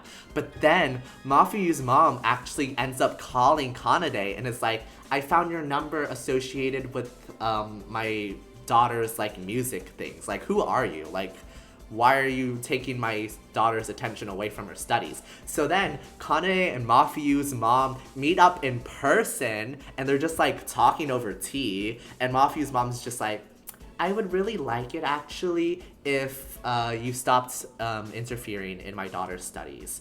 And then like they kind of like have a back and forth, and I forget the details. It was like a crazy conversation. But I think Mafu's mom even references something about like Kanade's dad and like how like she's been creating music to save people, and she's just like, well, Mafu isn't like one of your little test subjects that you can save. And like that's when the whole community was really against her. They were like, I can't believe she just said that. But then Kanade was just like I forgot how she like rebutted her, but she basically just said that like Mafu can do whatever she wants and that she can't stop them from like still like making music and stuff like that. So that's where that left off. Oh, and then Music Key's angst is just that they are still not revealing a secret to the other girls. Basically, the girls realize that Music Key has been down recently because another like incident happened at school, and Enna is like trying to confront Music Key, and they're just like, why can't you tell us what's wrong with you? And Music Key is just like, I'm just not ready. And so like they have this like whole scene on like a rooftop, and like it's like one of the most like infamous scenes of the game because people ship Enna and Music Key a lot. And like they're just on the rooftop and Enna's just like, well, even if you can't tell me what's wrong with you, like I'll still support you. And then like they kind of do that whole thing, but it's beautiful. So that's the angst with them. Yeah. Can't catch a break. They're just chilling, honestly. Oh, and then Enna and Akito have like a special event story where we learned that as a kid, Enna used to like bring Akito, because Enna's the older sister, like to these festivals. And Akito, he used to actually like be like a sports guy, so like he played soccer and stuff like that, but he realized he wasn't passionate about it, and then that's when Rad Weekend happened, and that's when he became passionate about that. So Enna was actually the one that encouraged him to pursue music, because Akito was like, well, I'm good at soccer, but like if I were to pursue music, that would be like a whole thing. But Enna like basically was like, well, I'm not good at art and you still see me pursuing it. Are you trying to tell me to stop doing my art? And so like basically they like bond over like, you know, pursuing things that like maybe they're not necessarily good at, but it's something that they really enjoy. And then, you know, there was still that dynamic of them like teasing each other and hating each other, but we still see them support each other in their careers, because one time Enna was like really, yeah, because one time Enna got like harsh feedback from her art teacher. And so she was really upset about it, and like she even tried to talk to her dad about it, but then like her dad like was still like telling her to give up on art. And then like Akito was just like passing by one day while she was crying, and he's like, why is like all your art stuff in the garbage? Like, shouldn't you, like, I thought you really enjoyed this, like you can't just give up because of what other people tell you. And then she's like basically shuts out Akito, but like, you know, she kind of takes his words to heart, and it's kind of like, you know, she's really just doing art for herself, not for other people. That's what she learns by Akito just being like, why are you throwing this away? It's nice, very nice dynamic. That's the whole story. That's all. Talked your ear off, I'm sure. You know a lot more about Project Sekai than you did going into it, I'm sure. Now I should play a song, you know, what you were here for originally. Or, I guess not, but... No, you weren't distracting. I didn't know what I was gonna do for this stream, because I was like, I can play music, but it's kind of hard to stream. Oh, yeah, I'll add you. How do I add? Let me find. No, I actually didn't know how I was gonna fill the time, and I love talking about things. As you can tell from my YouTube channel, it's like 6 hours of me just talking about things. How do I add friends? How do I not know how to add friends? Do you know how to add friends? How does this work? Oh, here, I'm stupid. Don't worry about it. Don't worry about it.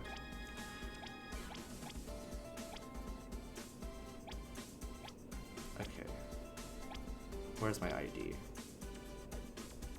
Oh, okay, there's my player ID. One day, it's long. I don't blame you for not finishing a 6-hour video. Oh my gosh, it's K9 Kuro emotes. That's so cute. I haven't seen the emotes before. I haven't tuned into his stream, but I will one day. I'm very interested in watching him. Thank you for chatting. Yeah. I'll just type in my friend code, this long friend code, into the chat so you could just add me. But then I'll play a song. 1, 2, 2, 4, 3, 4. 1, 7, 8, 7, 2, 0, 1, 7, 3, 9, 6, 7, 1, 2, 2, 4, 3, 4. Okay, yeah. Oh, you did? Oh, wait, you're faster than me. Ooh, there we are. Okay. Thank you. I accepted both of you. Okay. Now let me do an actual song. Actually, since I just explained all the main stories, so basically a detail I forgot to add was that at the end of all the main stories, we actually got like a special MV of them performing like one of their first songs together. So I can play all of those songs. So this is Vivid Bad Squad's song. Woo, I also don't have a lot of Sekai friends. It's lonely out here sometimes.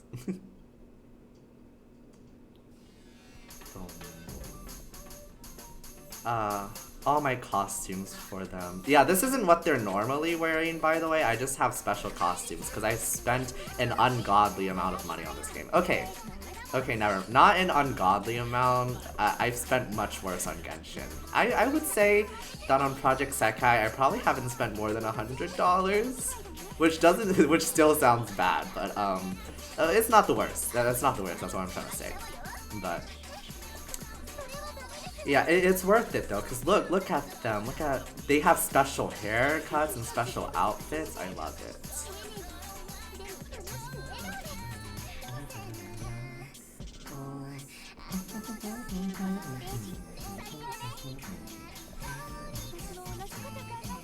Sorry, I like this song, so I'm just kind of listening to it as well.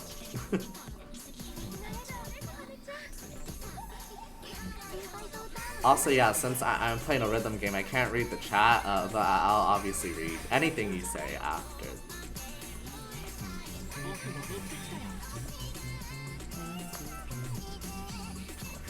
Oh yeah, and that's Akito's bed here. hairstyle that I specifically had to spend 200 rolls on, but it was worth it because it's so hot. I love it.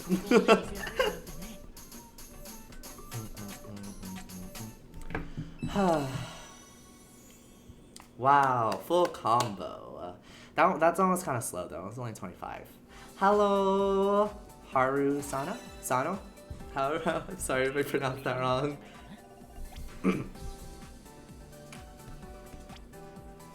Saving, yes, we got so many anniversary gems. Oh my gosh, that's the only reason I was able to pull 200 times in Spark for Akito. Cause can you believe that? So I also played JP Project Sekai, and I think I spent like 100 rolls, which I know is not too much, but I spent 100 on JP, and I didn't got Akito. I think I got like 2 Rui dupes and like Luca. And then on EN, I was like, okay, I have like 200 pulls saved up. There's no way I'm gonna have to spark for him. And then I had a spark for him. It was rude. It was honestly a betrayal. What's the next song? Wonderland Extra Time. The world hasn't even started. Oh yeah, it is very different, the JP update, but I think it's just getting used to. Also, Haru, thank you for asking. I'm doing well. How are you? How are you? I just got through explaining the main story of Project Sekai for each of the groups to my friend. I spent like an hour and a half, but it was worth it. I love rambling about things, but I just went on a huge tangent. Hey.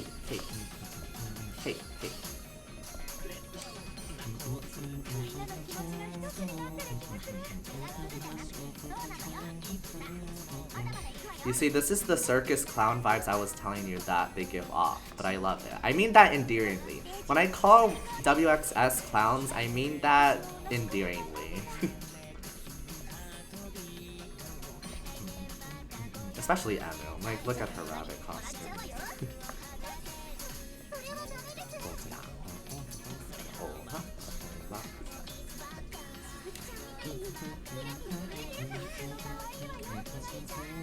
Oh, also tell me if like the music or like I'm too low or too high.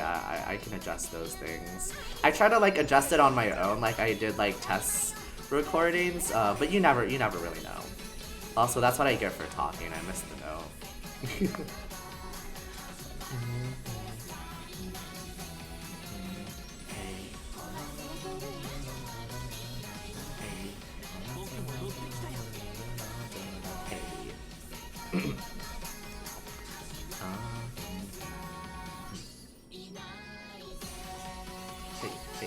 Oh yeah, so WXS, they're actually gonna be the next event, I think in like a few days, and I'm saving up pulls for them. I think I have about 40 pulls, and so I hope I can get one of their cards, because I don't have too many Wonderland X Showtime cards, so we're really hoping, we're crossing our fingers. And also it's an angst event with Rui, so I have to get it. Really tired, I understand. I wasn't planning on playing co-op, but if you guys wanted to play co-op, we could play co-op. I didn't know if anyone wanted to play.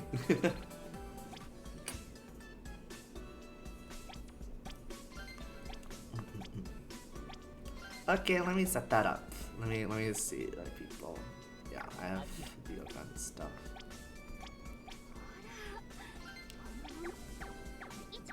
Okay, yeah, let me open up the room. Wait, oh, that's not how that works. My bad. Don't worry about that. You guys didn't see that.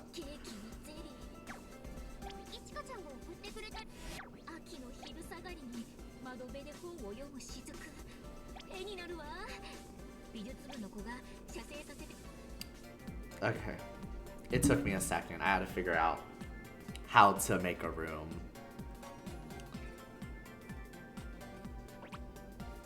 Woo! Hello. Okay. We can play.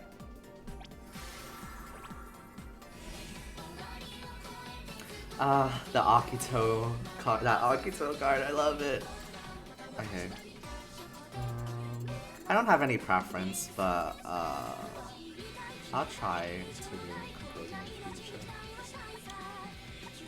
I love Usewa too. I love that song. You have good taste. Also, that Nano card is also good taste. I love the game cards. I forget what the event is called. But that Nano card with the gaming and the snipers, I love that card. I wanted the Toyo one so bad, but alas, it wasn't meant to be.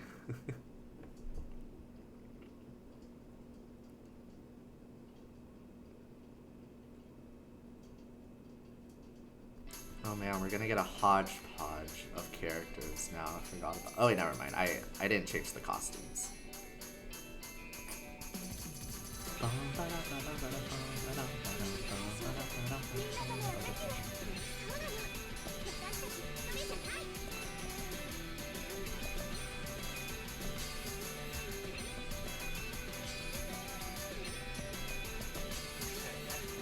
Now that we're playing co-op, I feel like I need to try hard a little. I can't mess up now.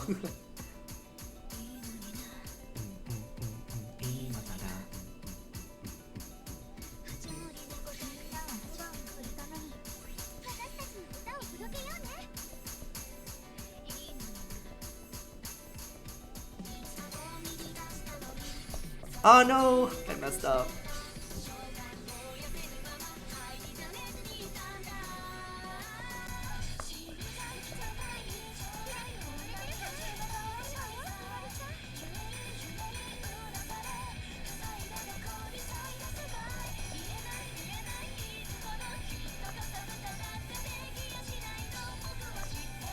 Ah.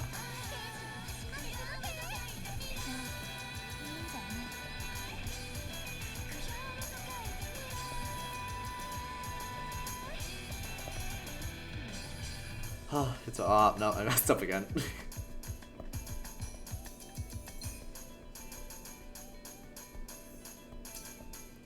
Ooh. Hello, virtual archives. Welcome to the chat. Oh no.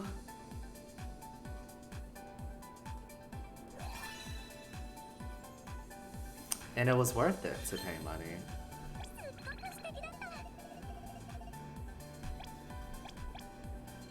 Yes, of course you can join. I have the lobby up. There's the ID.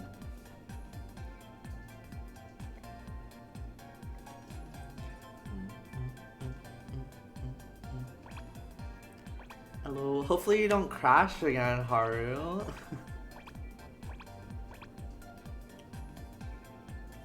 Oh yeah, let me look at my stickers. I kind of just buy random ones so that I can meet the character points so that I can get gems.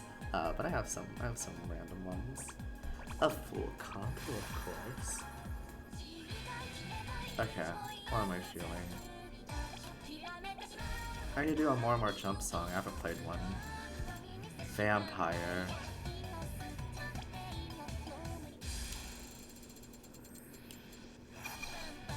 Sorry, the world just does not want you to play Usewa.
Oh yeah, I forgot to ask. I'll ask like, you know, obviously type when we're done. But what note speed do you guys all play at? I was supposed to ask before I started the next one.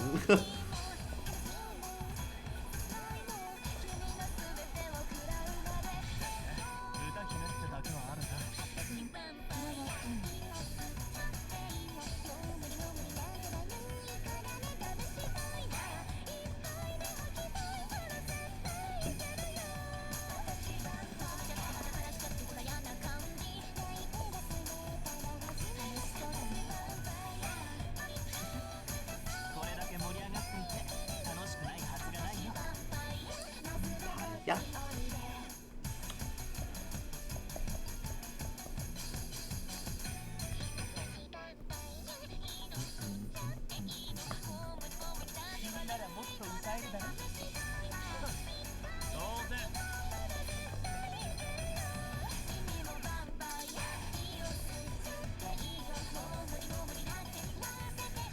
The song that I thought. I just feel anxiety because I have a full combo potential right now.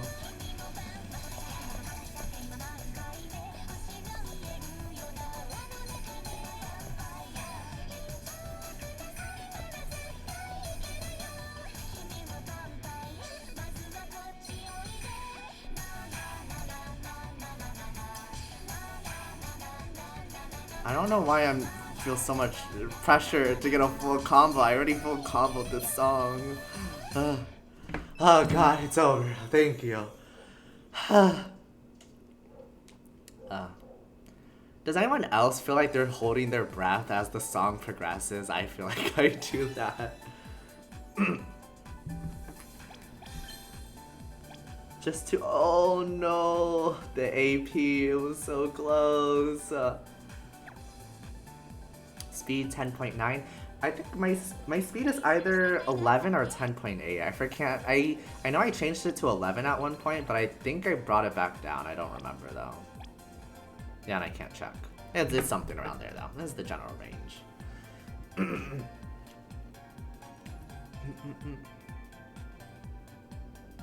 Oh yeah, the discrepancy between EN and JP. Yeah.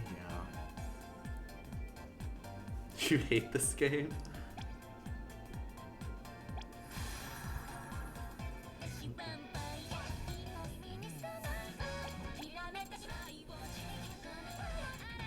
We can play Usewa if that will help. Oh no, you changed now. I was trying to give you Usewa. Ooh, heart focus. Well, I didn't. Okay, well, if everyone's doing master, I'll do master then. Fine then, be that way. Fine. I'm full combo expert, but like peer pressure, I guess. If I lose, it's your fault. It's all your fault.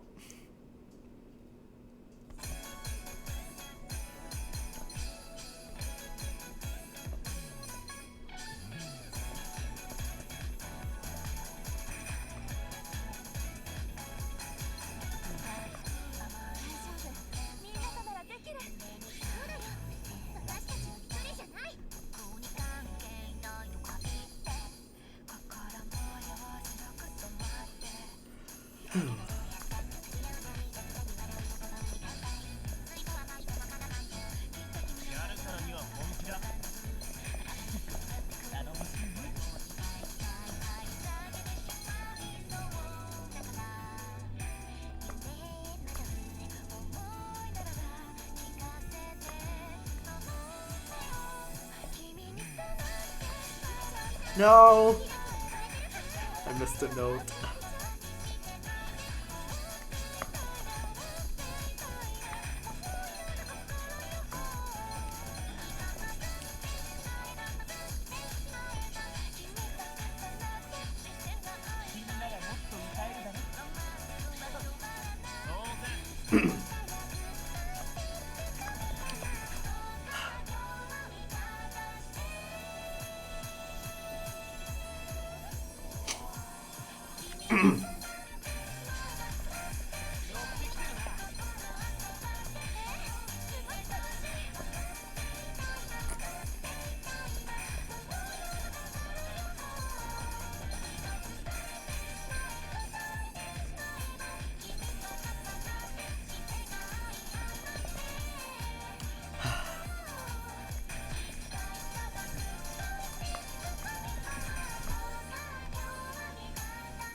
Oh, I survived! Oh my god! Oh, bye Sage, thank you for joining.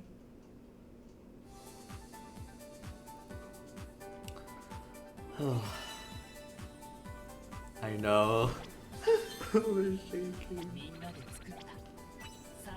Yes, we got those coins that I don't even use.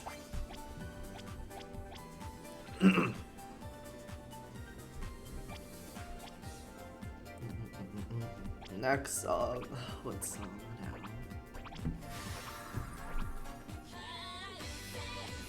I'll try one more time.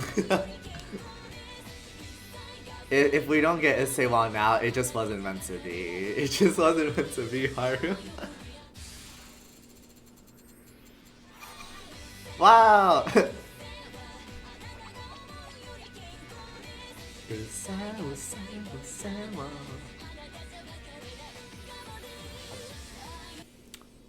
Does everyone have a favorite beat map they specifically like to play? Specifically beat map, not necessarily the song.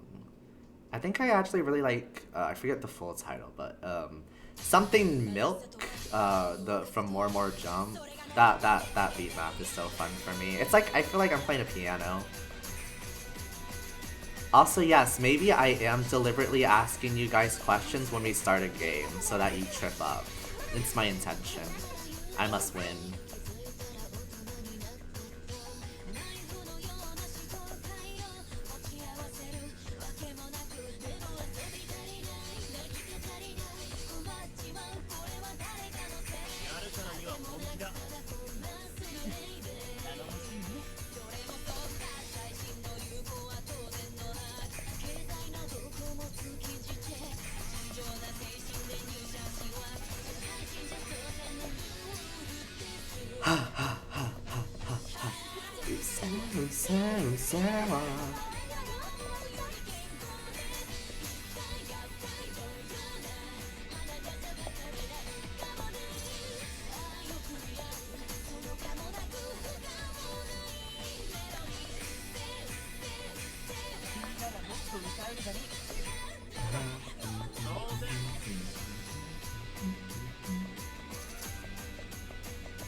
Ah, okay.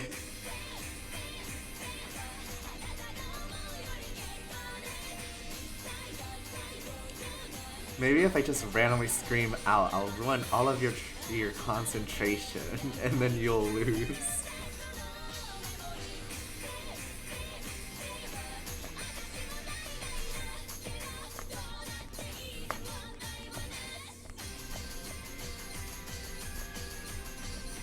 Ah!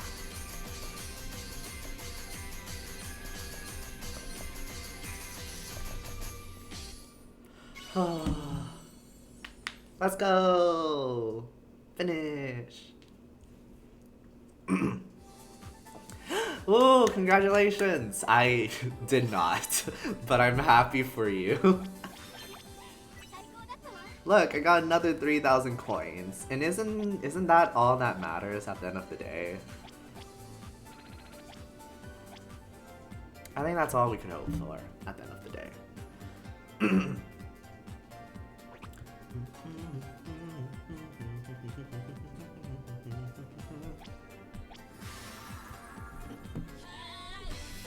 Let's see. Well, I was just talking about my favorite map, so I might as well try to play it. Milk Crown! This one. It's not my favorite song, but it's such a fun beat map. Yes. I can't play Master though. I'm not a crazy person, okay? I'm not gonna try to do a 30 difficulty. I'm not that good, okay? I'm sorry. Bunch of crazies. Bunch of sickos. You are crazy.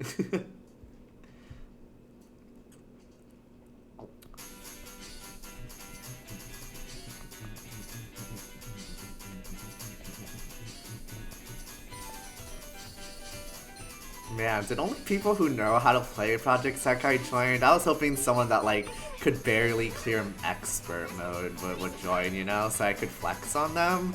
But like, if you guys are in here already at Masters, then like, I can't do anything. There's nothing to show off.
See, that was just so relaxing because I just played a nice, fun map on expert mode, you know? I got to just relax. Yeah, you see, your actions have consequences.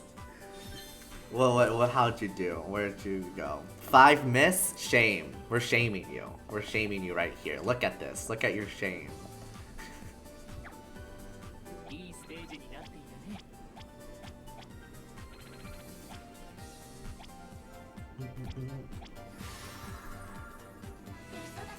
What to... I don't know what I'm feeling.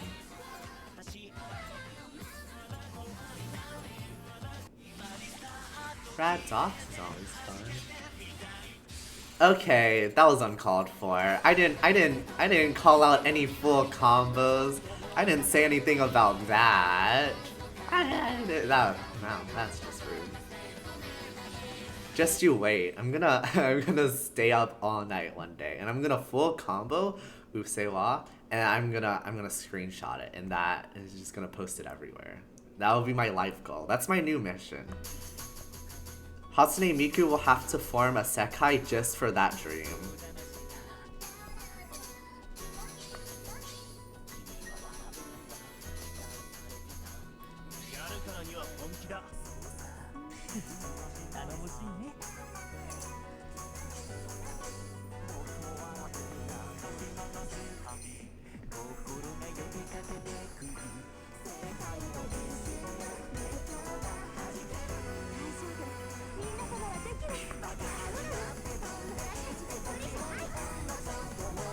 Oh my gosh, I forgot about the cards that associated with this song. Like, I didn't forget, but I always forget how much I love it.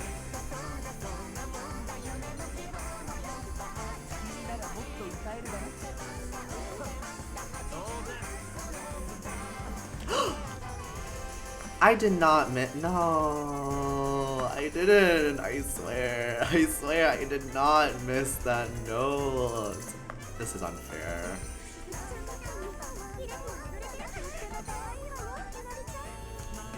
Why am I even playing the rest of this song out? What is the point? I guess it's just to hear the song. I guess that's fine.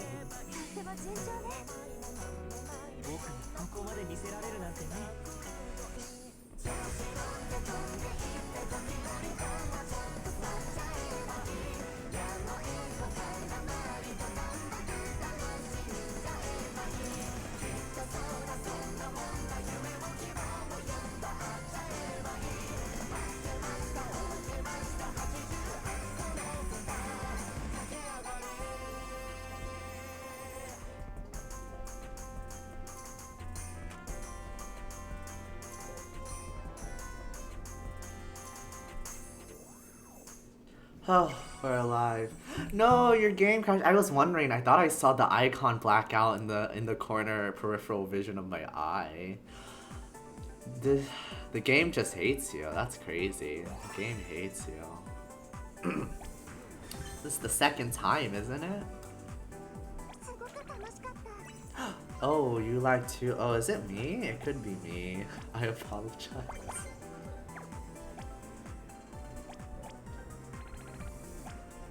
Does the game host affect the game? I feel like that's a thing. I'm not sure.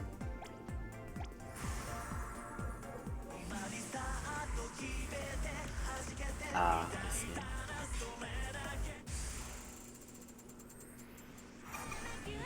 Okay. Just as long as it wasn't that other song. I saw that. I love Venom!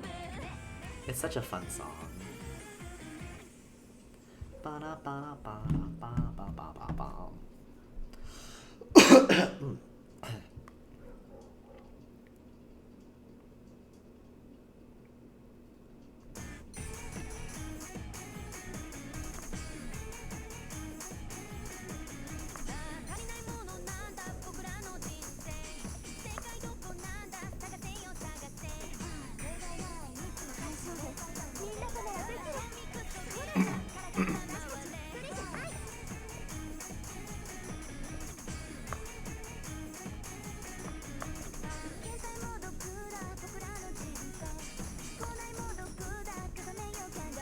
Gosh.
Ah, I hate that part. I hate that part. I hate that part.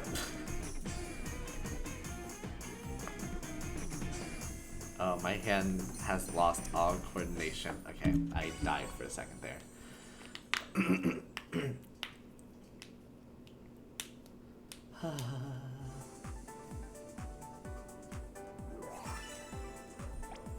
We lost two? Oh no. The lag. It's consuming them. It's crazy.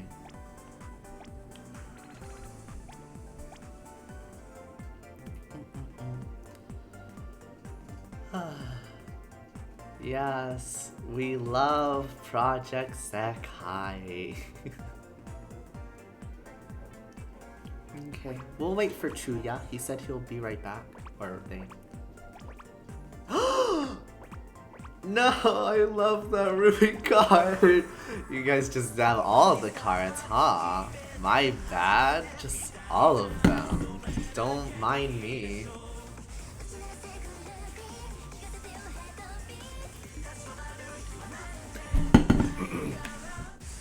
You have every Ruby card. The commitment. I appreciate what I'm trying to say. I commend the commitment to your best boy. Oh, is there a way to do that? Show your custom pro. I mean, I should just be able to see it from my friends list. Yeah, I should be able to see it when we're done playing co-op. I'll make a note of that. I'll see yours too. Okay, you guys made me miss that first note. I'm just saying it here. I'm just putting that on the record. I'm just saying that.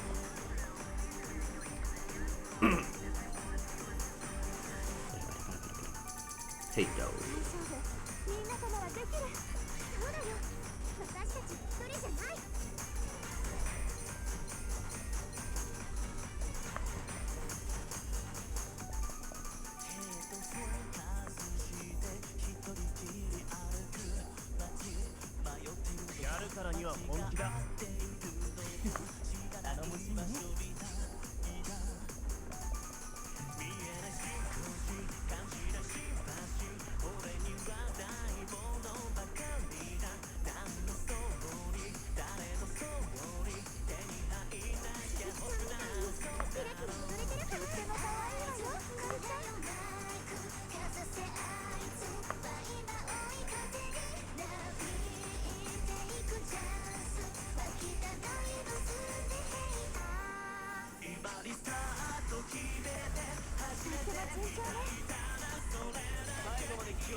Oh, this song reminds me that when I first got Project Sekai, I spent like so many gems trying to get this Toya card. Little did I know where this would lead to. And also that it was a standard card and I really shouldn't have tried that hard to spend that many gems on it.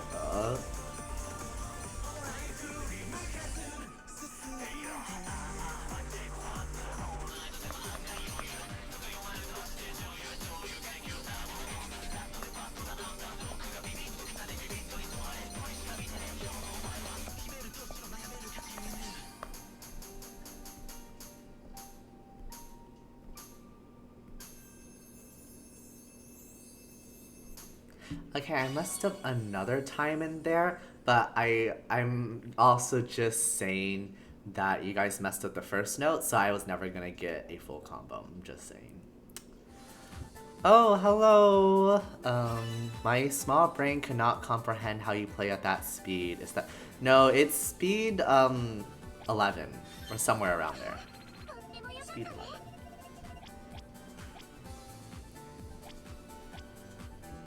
I mean, I've just been playing rhythm games for a lot, so I'm kind of just used to having to play at higher speeds. Especially if you play Expert or Art Master, it's hard to play at slower speeds. It's really just for the beat maps, because once they put all those notes together, playing at 6 and 7 is just torture. But I understand.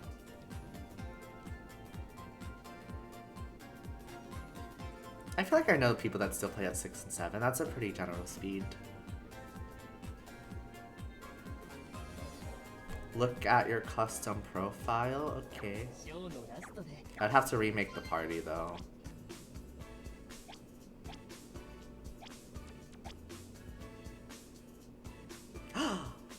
It's beautiful.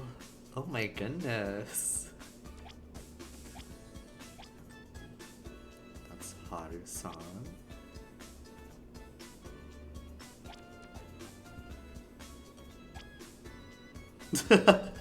Breaking news.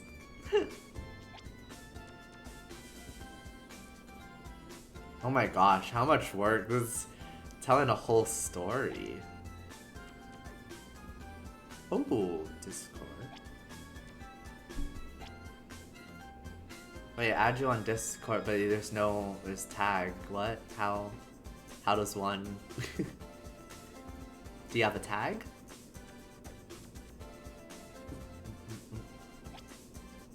It was well worth it, Haru. This is beautiful. I love the Akito shrine. It's my favorite part. But also all of this is nice. This is a nice touch.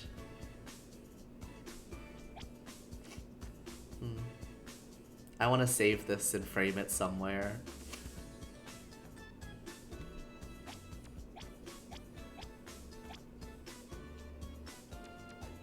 Oh, sorry, I'm blind. Okay, I see. I'm blind. Don't worry about that.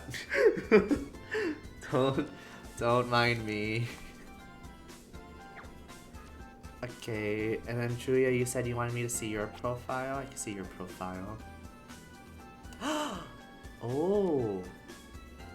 Did you draw this, or am I stupid? It looks really nice. Wow, so talented. Why are you guys here? I don't have anything to show. Oh god. The inferiority complex. I was just talking about that earlier. The Rui Shrine, we support. This card is beautiful. I'm so mad I don't have this card, by the way. I'm so mad. Musi Rui, we support, yes. I don't know, I'm trying to think. Do I have any hot takes? Do I have any Project Sekai hot takes? I don't really think I do. I'm a pretty mild, middle of the road kind of guy. I support whatever. Rui Costa, that's also nice. We support all ships. I don't think I necessarily have any hardcore ships I go for. Other than Akitoya, I guess. That's the only one I would die for. I'm not too passionate about too many. I don't know how they make good profiles. Mine is bad too. Okay, don't feel bad about it. There's just some people are built for certain things, and some people are built for other things. Wow. Now you're just bragging. Now this is just bragging. This is just rude, actually. You have all these cards? That's just bragging. Okay. Okay, get out of here. How rude. You wanna see my profile? You wanna see my basic profile? How do I preview? Look at it. I tried, okay? I tried. It's my boy, so, okay. If you don't have anything nice to say, don't say it. How embarrassing. Embarrassing me. It is something. Yes, exactly. No one can say it's not something. No, you're fine. It deserves to be ridiculed, especially after the masterpieces I witnessed. It deserves to be ridiculed. It's okay. I'll make the room again. I was thinking about changing my team up, but I'm trying to level up some cards and also No, I don't. I really wanted Cyber Sniper Toya. Okay, so to be fair, it's my fault I didn't get that card. I was going through like a period of time where I wasn't like spending money on Project Sekai and also not playing that much, and it just happened to coincide with my favorite event and favorite card. Don't ask me how that happened, it just did, but it's my fault. It's honestly my fault. I'll get it on the rerun.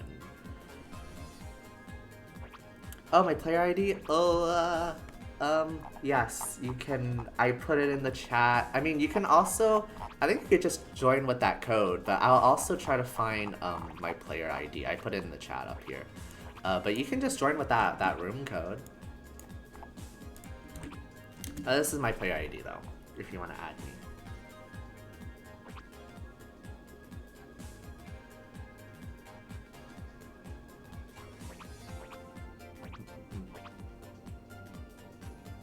Or do you have to be friends with me? Is that how that works? Or... I'm new to this. I apologize. Yeah, okay, I'll remake the room then. Once you add me.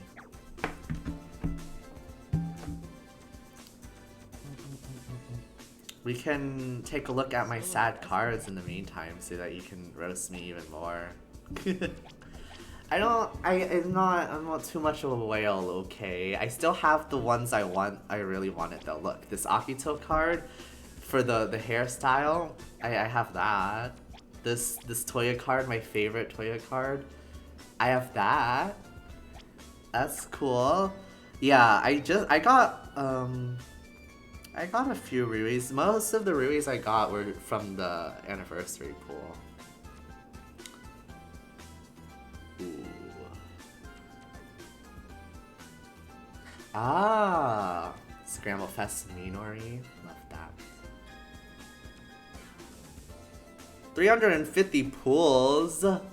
Yeah, no. Akito is mean. He doesn't want to come home. It's honestly rude. You know who does want to come home? Haruka. I have where is it? Look at this. Look, okay. We have one. This is like in the span of all my anniversary pools, I'm pretty sure. I have this Haruka card, this Haruka card, this Haruka card, and then I have one more I think I got earlier. This one. I'm not complaining, but like she really wanted to come home, and I don't know why. You don't like Haruka? It's okay. People have personal favorites. I think she's nice. I haven't really read the More Jump story though. I saw the animations they've been posting. Those have been really nice to watch. So I think I get the gist of the story. But yeah, she seemed interesting. The whole thing was that she was the former idol, and then like she stopped being an idol, and then she became an idol again. So I feel like I've seen that something like that before. So that was interesting. Kaito. Oh, I have my Kaito cards that I like. This one. And then what's the other one? I got this one recently. I haven't been able to level it up yet.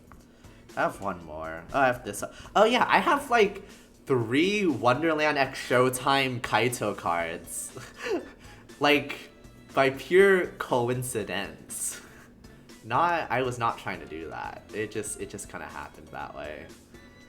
Yeah, I love him too. When are they gonna do a 4-star of his of the Night Court Kaito? I would go bankrupt. Depending on how it looks, obviously. Oh, and then I got the fest, the Mafu Fest card. Like, not on her festival. I forgot which festival I wrote on that I got her in. But I didn't even know you could do that. I didn't know that the festival cards were on future banners. I thought they were like limited cards and that they were only on their respective banner. So that was a nice surprise. It kind of just happened. Okay, yeah. I stalled long enough. There we are.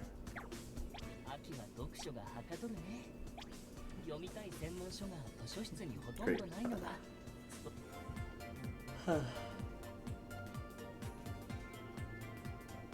You just pulled and you got a 4-star. No, I'm saving for the WXS event that's next patch. I can't roll. I was tempted. The cards right now are nice, but... No, stay strong. Rui's the next event. Don't roll, save. He's the featured card on the next event. And it's angst. Don't you love angst? What am I fighting? Oh, Alien. I like Alien. Alien, watashi alien. Oh, fancy. Okay, don't judge me. I didn't full combo this song yet. Don't judge me. And watch, I'm not gonna full combo it again just because I'm gonna do something stupid. I'm gonna miss it now. Okay, I'm not judging you. I didn't ask for this. How dare you? The audacity. Are only people who are good at the game joining this? I feel attacked every single time. Like, I knew I wasn't the best, but I thought I had something going for me.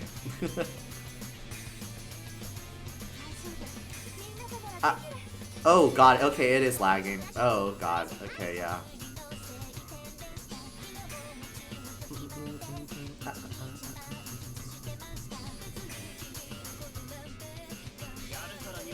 Did someone disconnect? Oh no. The co-op plague is still upon us, I see.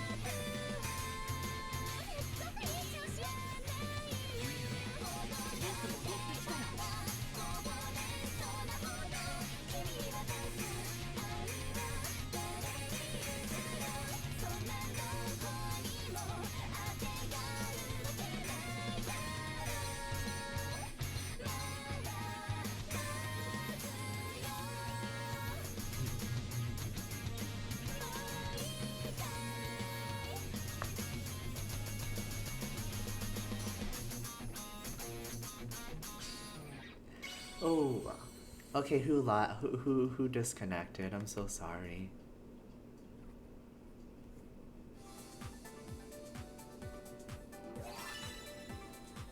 Is that? Oh, Harvey, you still stayed in. I'm so happy for you.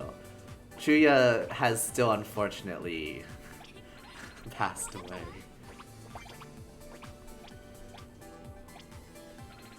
Birthday Rui. I don't really roll on the birthday cards. I don't know. I just don't.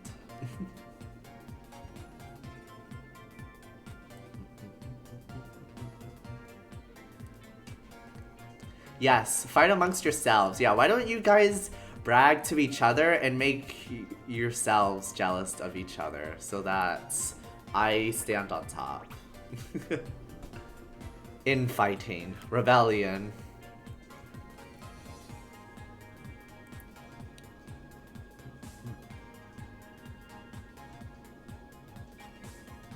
I'll sit here for a second. I don't know if anyone else is trying to join.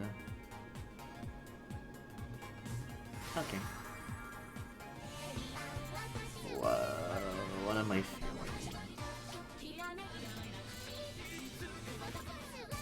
I mean, I could still trade for Alien.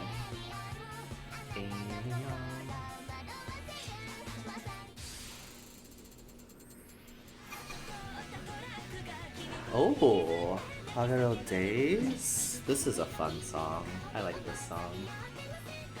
Ah, sorry, my wires, they're falling. Hopefully nothing disconnects. Okay. We're just gonna pray that I didn't pull anything. I also hope it doesn't lag for your sake. It's annoying playing Project Sekai when it lags.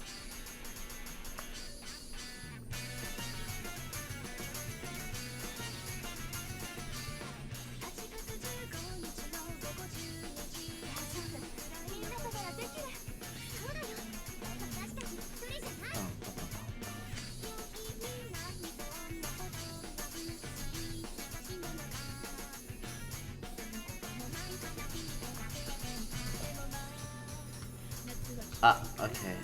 I missed a no. That's just unfortunate.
I thought that was the end. I forgot how long the song was.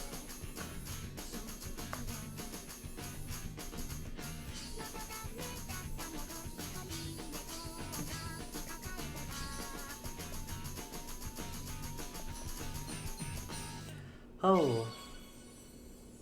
Did you lag? Did you survive? Did you make it? I saw someone disconnected.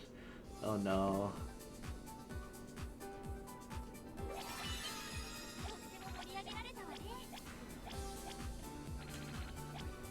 Oh, your cat attacked you?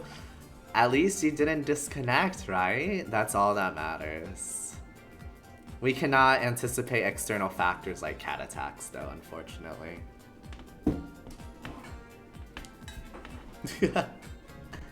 It's okay. Remember, you full comboed master on Usei Wa. And that's all that matters, and that's all you came here for.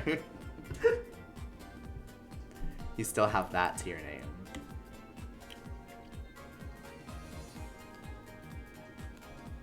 Yes.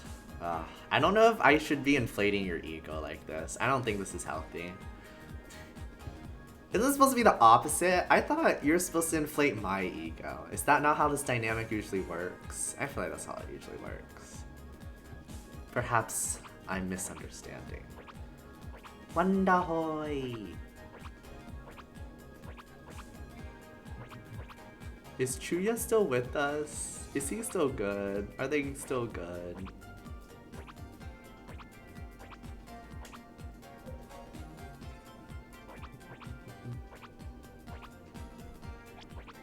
No, I have any stickers.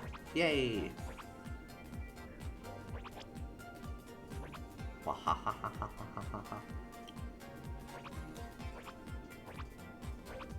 Wonderhoy forever. Yes. We must all Wonderhoy. Wonderhoy. Wonderhoy! Oh, a new player has joined. Wonderhoy!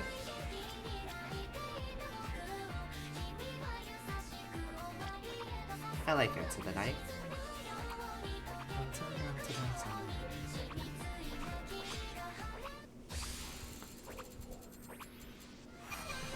Whoa! I win this time.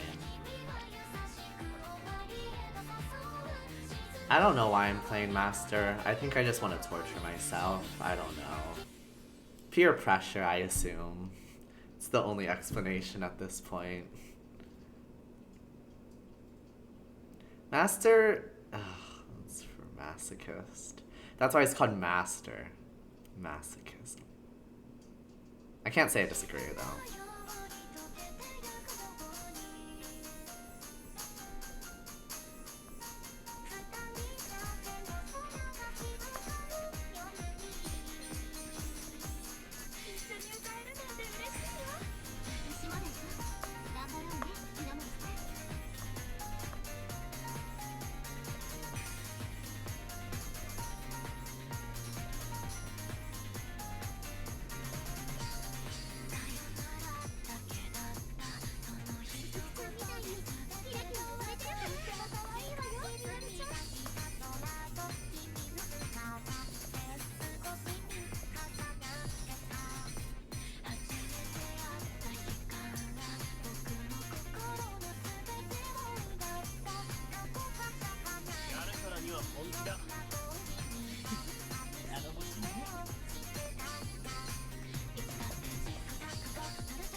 Okay.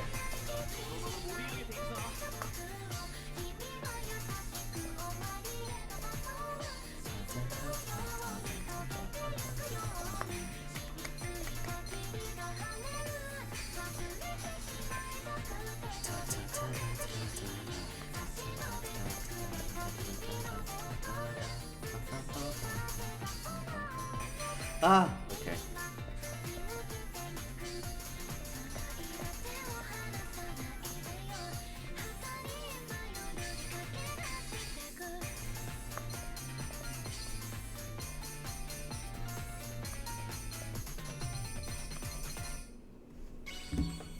I think my performance is getting worse and worse, but that's okay. 'Cause we're just here to have fun. Yeah.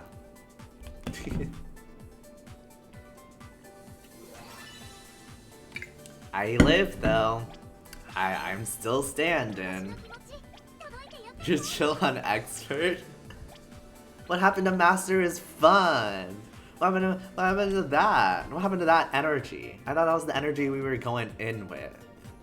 You died? Oh, yeah, that's unfortunate. That's unfortunate. Yeah, my ego boosted a little bit there. What am I feeling?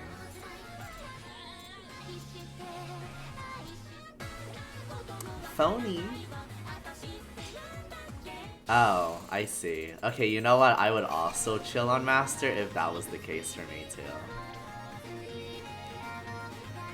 That's understandable. Have a nice day. Thumb? Oh, that reminds me. Yeah, I am a lowly thumb player, by the way. Is anyone else a thumb player?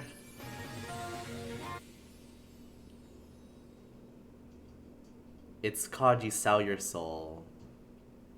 Play both. I've tried with my other fingers. I can kind of, but I just feel more comfortable with my thumbs.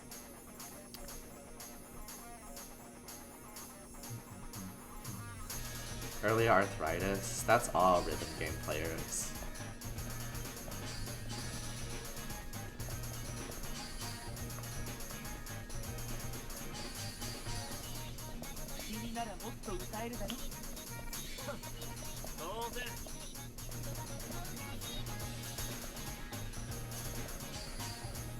Someone died? Was it another cat attack? I think it's Haru, I can't tell though.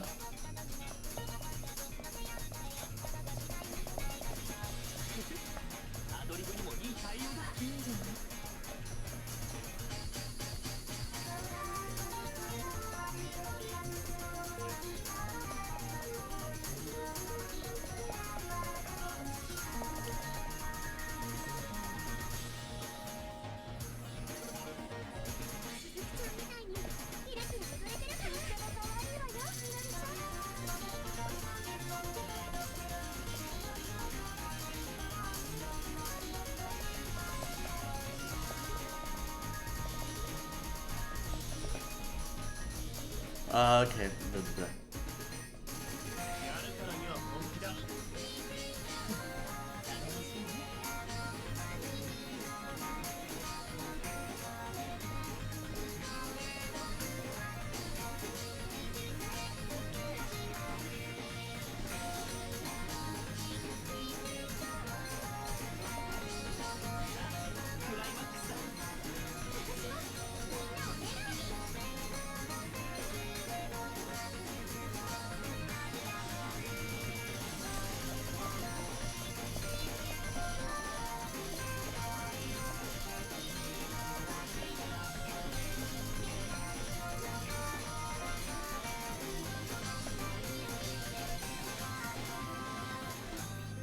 Is it over? No, it's not over.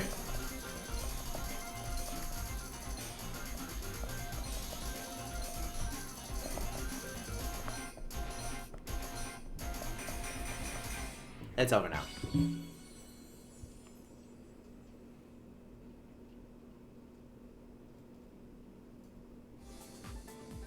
Oh, okay. Good. I'm proud of you. I'm proud of you. 772 combo. Good job. We have to support each other's victories. Lift each other up. Unless you insult me, then we can. Your cat is just trying to support you, okay? Your cat just wants to lift you up.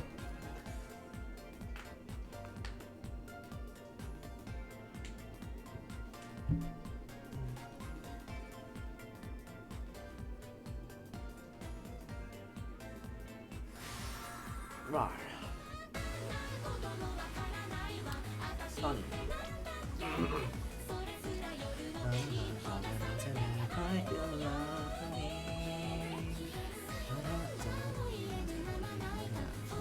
Phony, phony, still phony. Who put the intense voice of Hatsune Miku? I saw that. The audacity. Think you can sneak that in there? Also, I'm not playing Master 31. Are you crazy? Crazy.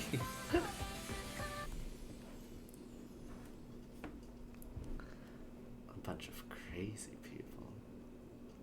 How did I attract a bunch of people that played level 30 plus? Where did this come from?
Wow, more and more. Oh my gosh, my model was dying.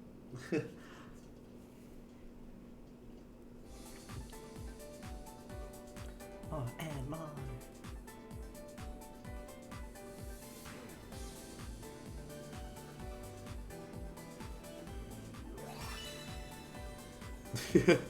It's okay.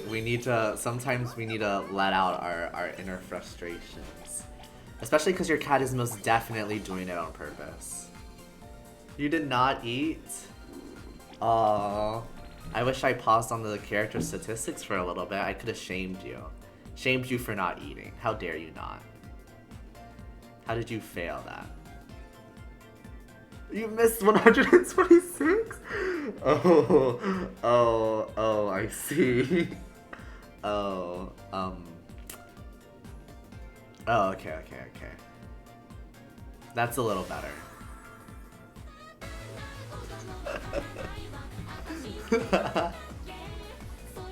We support you.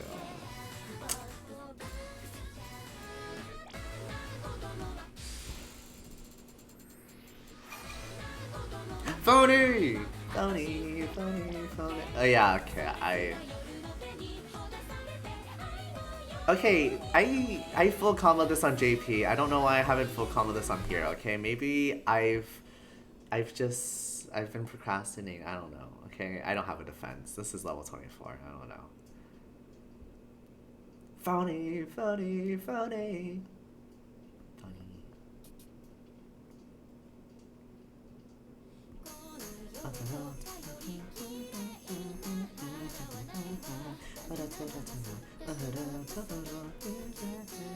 Antipathy world.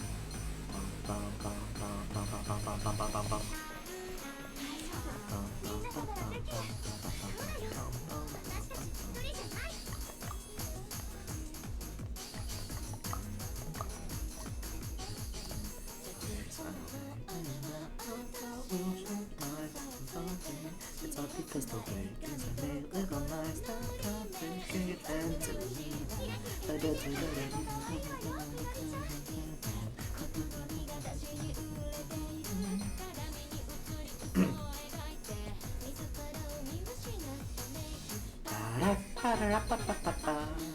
Too tense as we sang the riddles in the ends.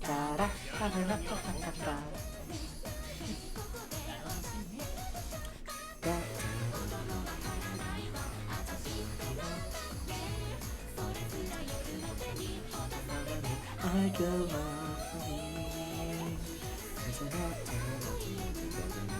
Phony, phony, phony, still tangled up in lies I see. I'm just a fake phony.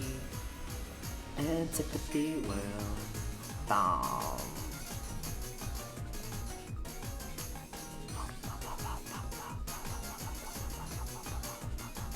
I just can't get it because I only feel pain.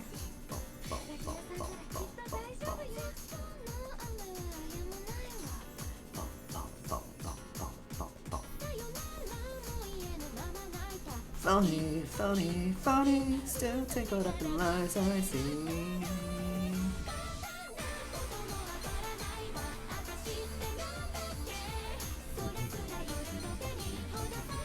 Like a love for me. I'm a cry and with without a fire sign. Great phony, phony, phony, still tangled up in lies I see. I'm just a fake phony. Just flowers that deceive, they keep the secret, fake phony. Phony. I love that song.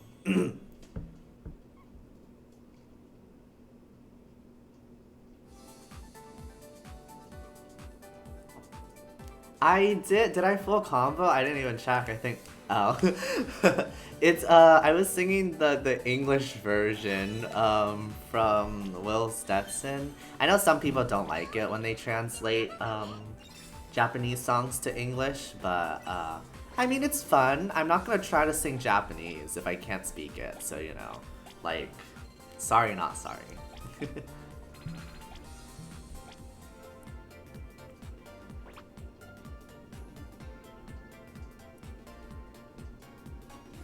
Actually, there is a song that I do kind of know in Japanese. It's kind of random. I've practiced Flyer.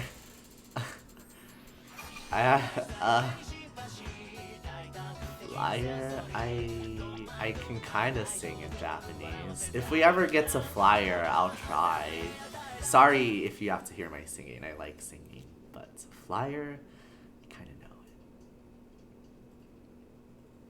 Rank 69, huh? Interesting. I feel like you're the kind of person that if you could, you just would never level up. Like those people in like Genshin who don't do the ascension ranks. You're one of those. You're giving me those vibes.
Oh, surviving.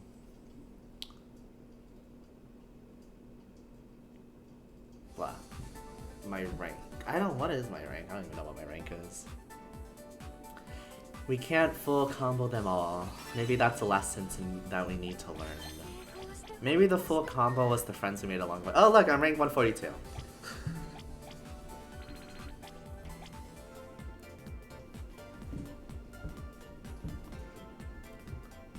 129.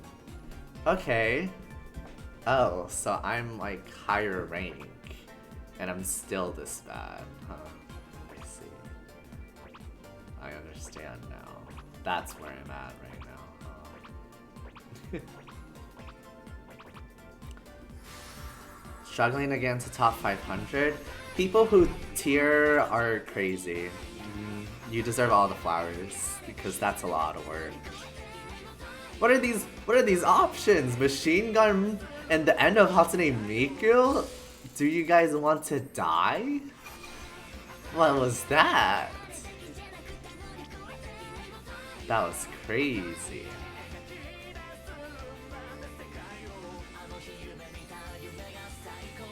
Anyways, I apologize for my terrible Japanese because I kind of know Flyer, but I don't. So I apologize in advance.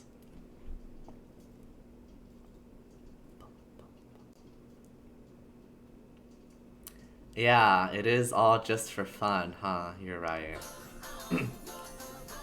All just for fun.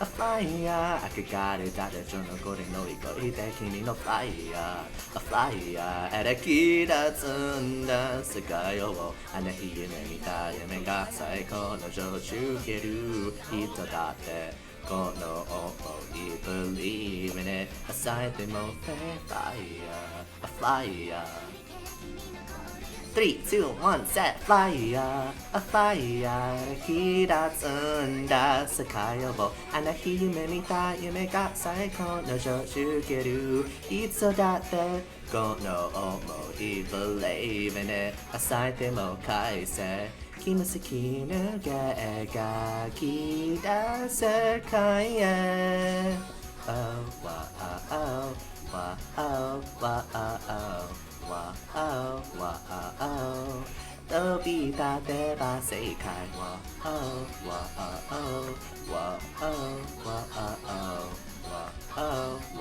wow, 飛び立てば世界 I love Flyer. That's my hot take. Earlier I said that I didn't really have a hot take. I think Flyer is probably one of my favorite VBS commissions. I know a lot of people don't like it, and that they like other ones. But Flyer is just... I ate, thank you. Sing, yes, Flyer is one of the songs that you can just sing along to. We need more Flyer stands.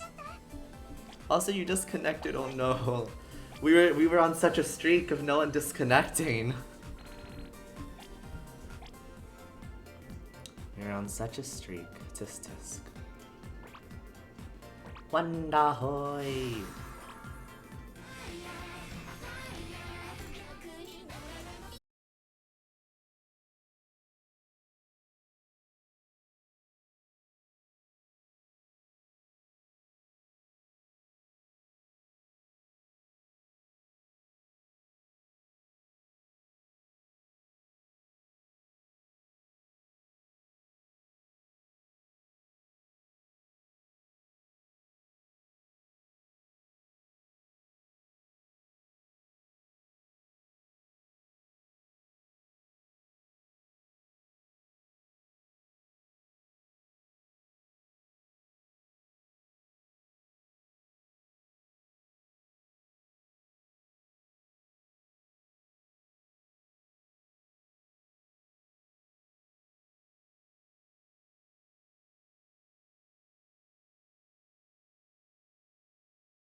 Not Nomad. No! I didn't mean to pick Nomad. I don't hate Nomad, but I didn't mean to pick that.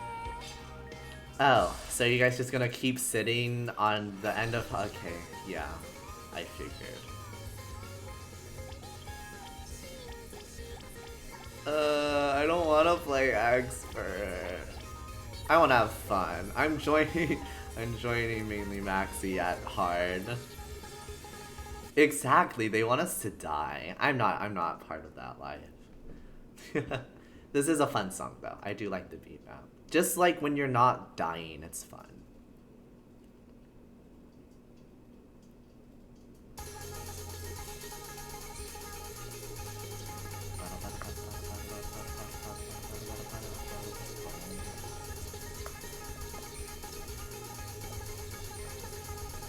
Actually, to be fair, this map, since it's over 1,000 combo, I think it's the first. I think it's the one that gave me that achievement, that gives you that like arthritis achievement or whatever it is, carpal tunnel achievement, whichever one it is. So that's the memory I get from this map.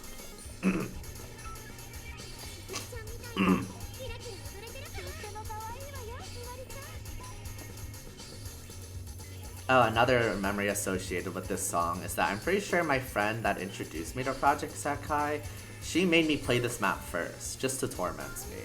Because she knew that I played other rhythm games, so I think she just wanted me to die and to hate Project Sekai. And it's the only reason, really.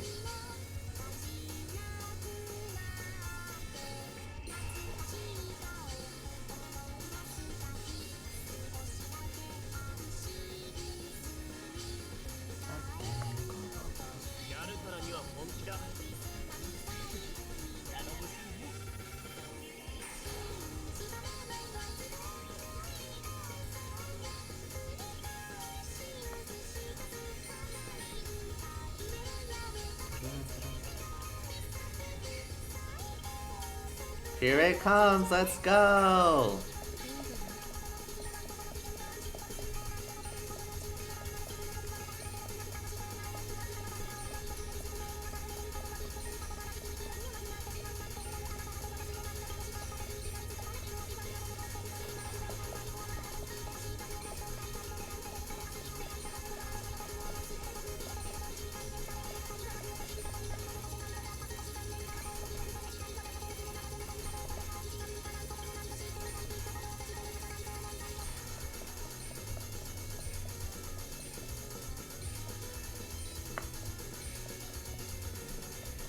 We made it. Is everyone still alive? Does everyone still have their fingers? How's everyone? How's... I'm gonna ignore that last comment. You ate! You ate! You did not eat? But you're still alive. Oh, he disconnected again? Ugh.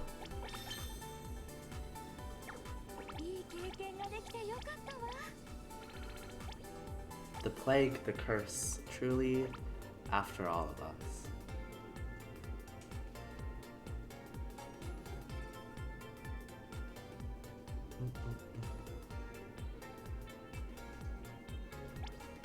Okay, actually, yeah, I'll be right back for a second just to see if anyone else is gonna join, but I'll be right back. Please don't all disappear while I'm gone. Don't leave me. I'll be right back.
I've returned. Oh my gosh, my model is going crazy.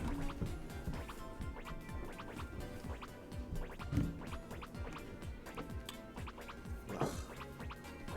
Wait, let me try to fix my model real quick.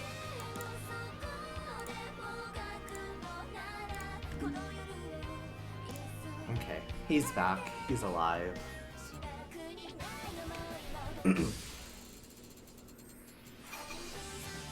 Ooh. Oh my gosh, it has been a hot second since I played this song. You know the lyrics.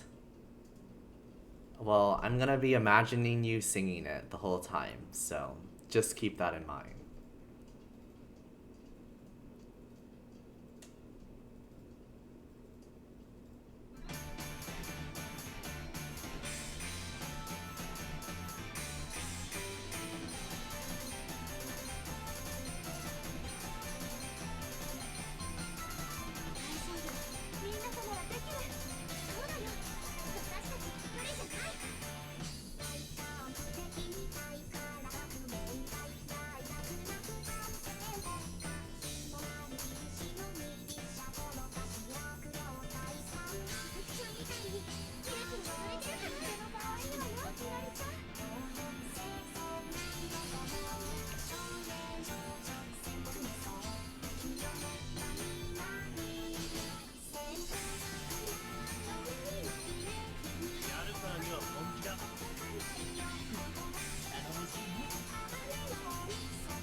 No, my full combo.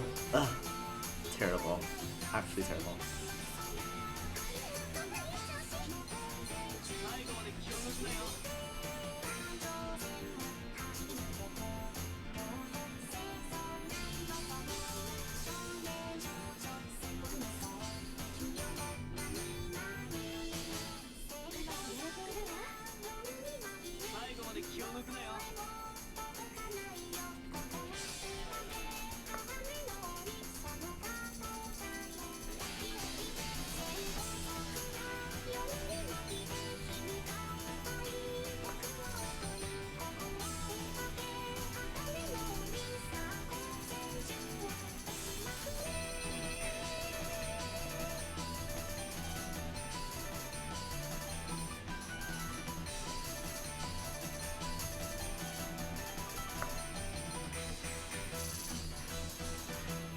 I did not eat that one. That one was not eat. Oh no, you died?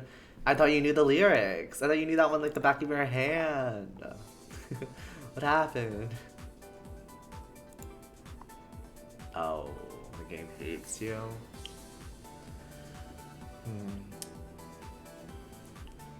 Seems to be a recurring theme. Oh my gosh, I can finally play challenge stages with Shizuku. We played that many games.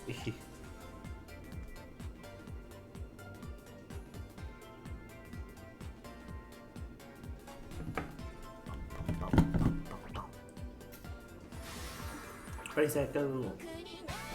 I will get Journey, just to torment Haru, because he said he hates the song. Or they said they hate the song.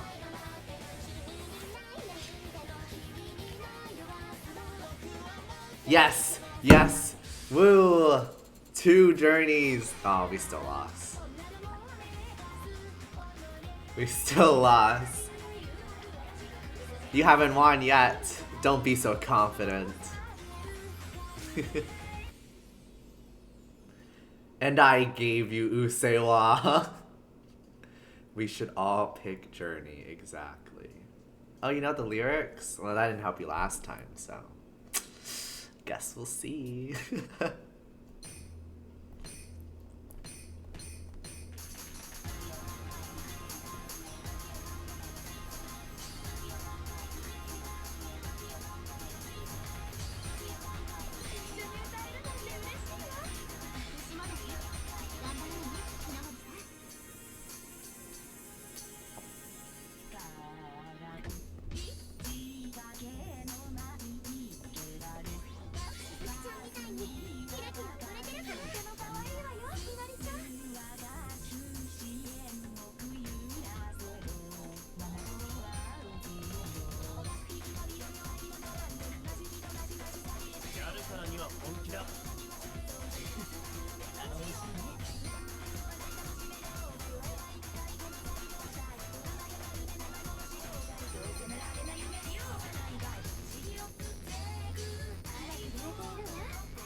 I ate! Let's go! Woo!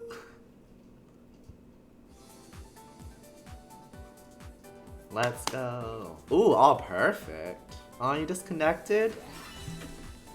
You've been cursed. I apologize. I think let's look, let's see. Oh, you ate enough? I think you're satiated. You're not starving. You've had enough.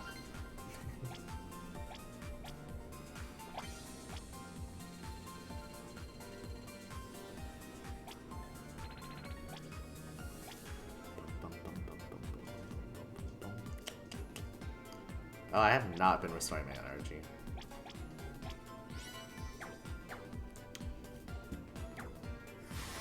Lagging at the fever part? Oh, no, I hate when that happens. I feel like it's susceptible to lagging at that point. He joined us! Or they joined us! Wow! And, and it picked yours too, that's so funny. It's okay, we won the battle. They conformed and we got Journey. Just cause you know the lyrics? Okay, I see. No, I think what happened for me was that when I was trying to do the stamp missions for the JP last year, this song, like, I think it's like Stockholm Syndrome. I just got attached to it because of how much I had to play it to get those combos. Requirements!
No, I died!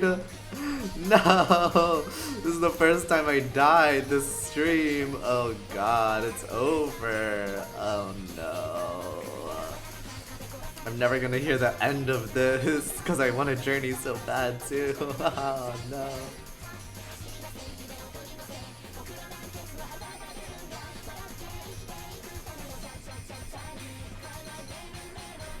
Ah, that's just embarrassing. That's just embarrassing. How... It's all because of Journey. Only one miss. That's unfortunate. It's okay, I also did not eat. I was actually gutted, like,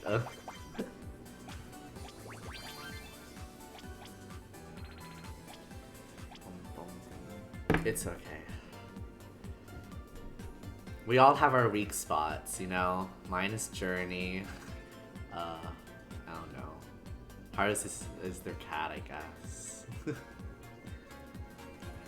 Max is probably your internet and also just not eating.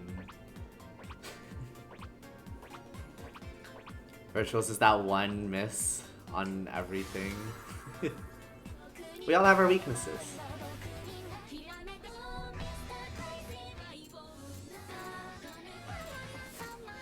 Yes, not eating.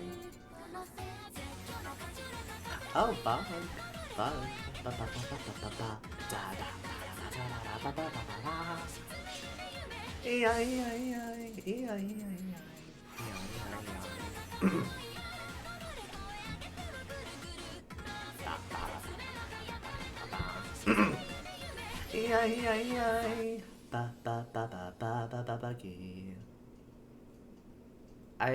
That feels like your life motto. On Masters, cause why not? It's to have fun. No, we already established. It's all about having fun. Don't be scared. Okay, be a little scared.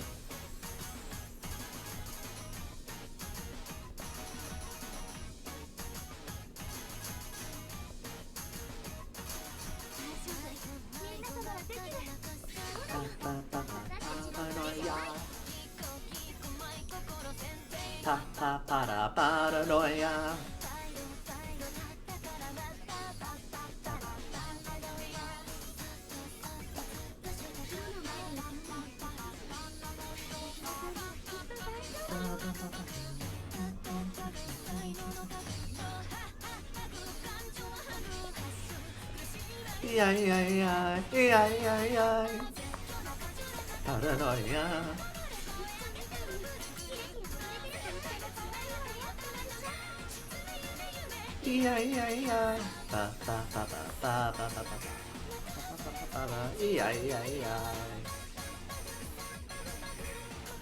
How'd I miss?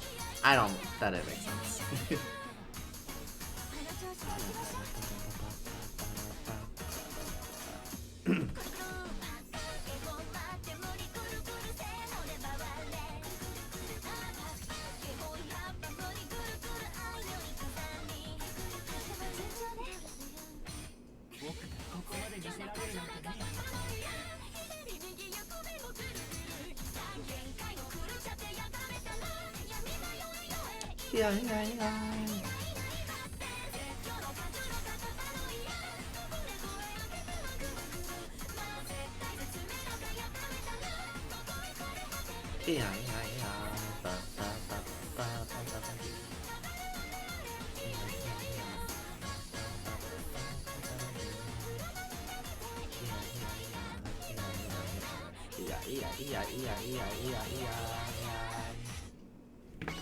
Buggy.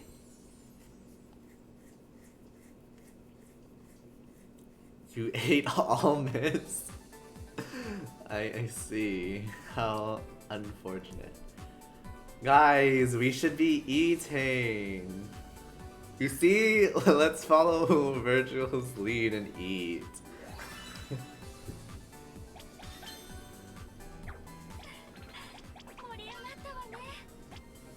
28 messes. Oh.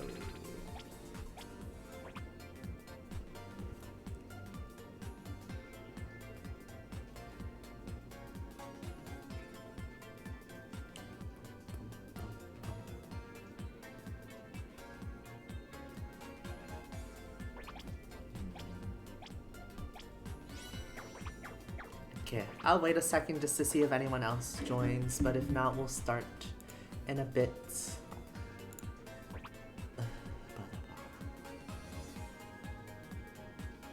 Oh, that reminds me though, all VBS stands, we ate this week. We got Fast Forward MV, Akito Focus event, and their animation for Journey to Bloom.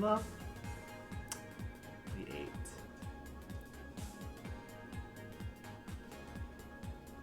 I don't know if you guys watch any of the animations on the Project Sekai YouTube channel, but they're beautiful. I love them. The best. Do you have a certificate for that? Or who are you referring to? Oh my god.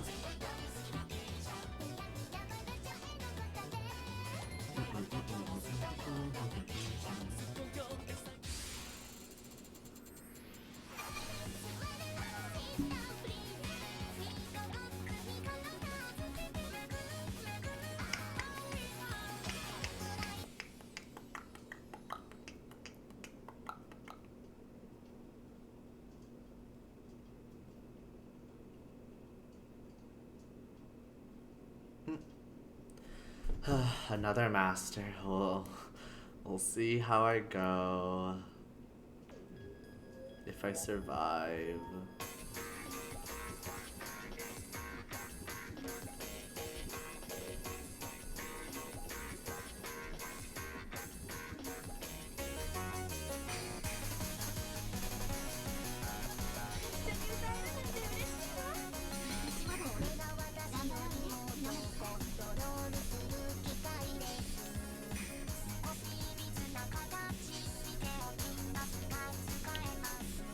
Ah.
Oh my gosh, we love surviving with 100 HP. Oh, wow. You ate? Congratulations. I'm glad you're eating again. You were kind of starving there for a second. I'm sorry, but at this point I'm wondering if you ever eat. do you ever eat? I apologize. I'm sorry.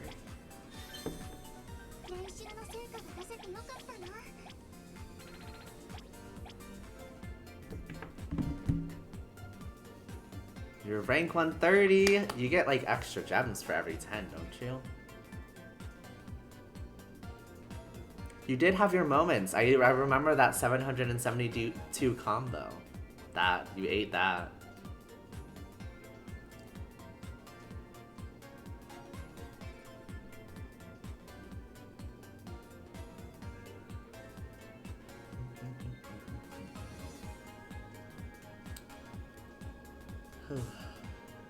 How long have I been going? For 3.5 hours. One good from a full combo, then that was sad. Yeah, that is sad when that happens. At least you didn't get the one miss for a full combo on Master. You have to leave? No, that's okay. Don't apologize. Thank you for joining. I had fun playing with you and chatting with you. Made the stream very lively. Thank you.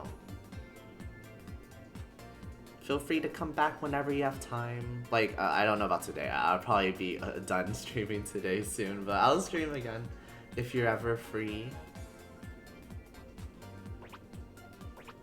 Okay. We'll play a few more times. Thank you, you two. Have a perfect day. Goodbye. A full combo day.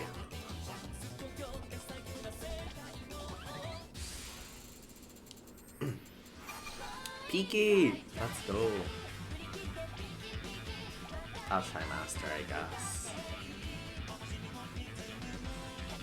In honor of Haru, who's leaving, I shall play this song on Master. In memory, in memoriam. You know the lyrics, then I better see full combo. Like, if you say you know the lyrics, that's the only thing, that's the only acceptable outcome.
Oh my gosh, black.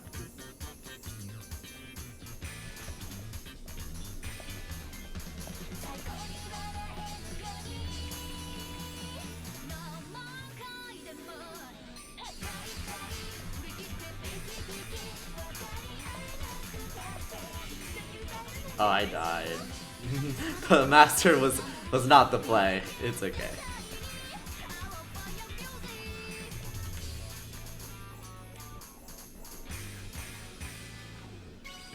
It was not the play, but oh wow. Made it this far. Might as well.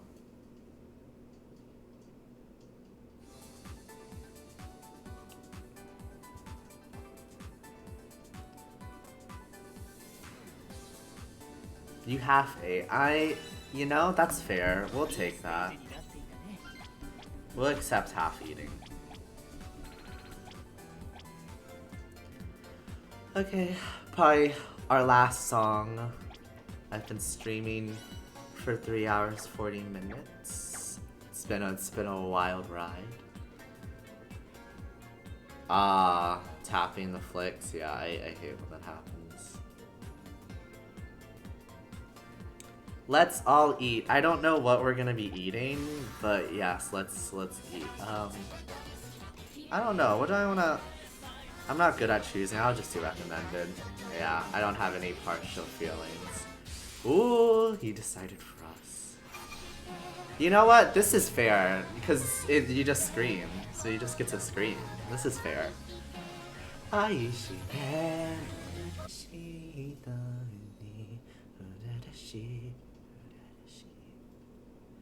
Can you eat?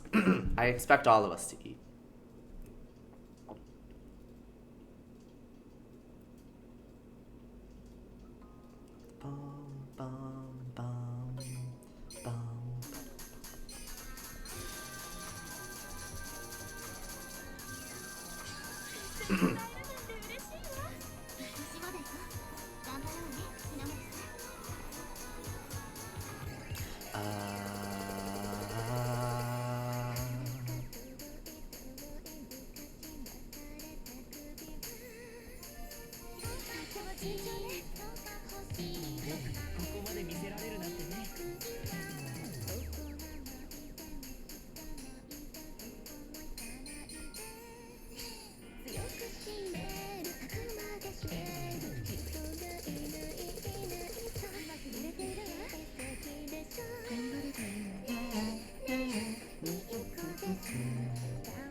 愛して愛して愛してもっともっと愛して愛して私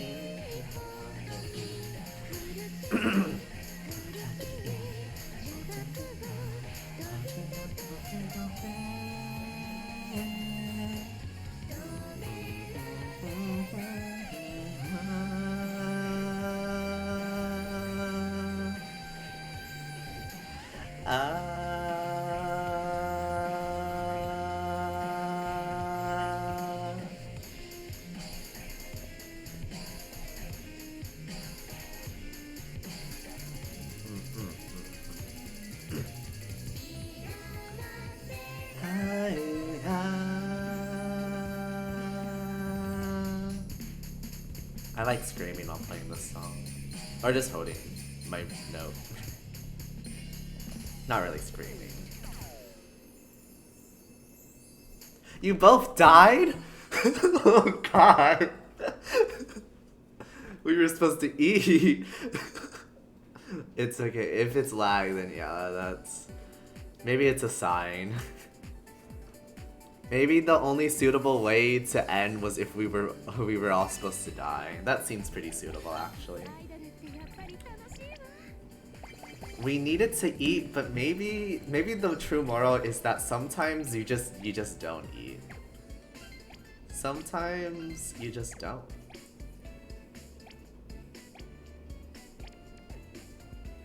Wow. Okay. You know, I didn't want to roll because I don't, this isn't my banner, but I feel like I should roll at least once, right? Just in honor. Yeah, no, to be fair, you did do it on Master, so I don't blame you. I don't blame you at all. Yeah, I'll do one 10 pull. I'm feeling lucky. I knew, I felt it in my core. Speed 6? Oh my god, you're crazy. Okay, whatever 4-star we get, I feel like that represents what we accomplished here today. So we'll see what it is. This is the 4-star? I actually don't know. Okay, this is the 3-star. This is the 4-star! Wait, is it? It's Irie? Didn't someone get Irie earlier too? You said it was meant to be. Yeah, it was you. This is it. This represents you. Good job. You ate. She came home. Wish you luck. Yes, tell us how it goes. Luck. If you also get Irie, that would be so funny.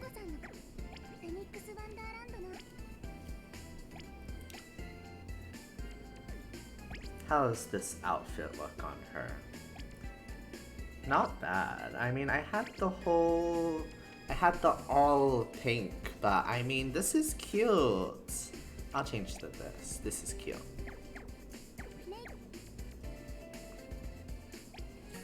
We'll get our event claims. I'll read the story later. We don't have time.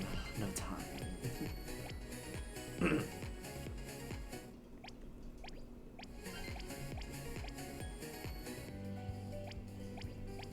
Whoa.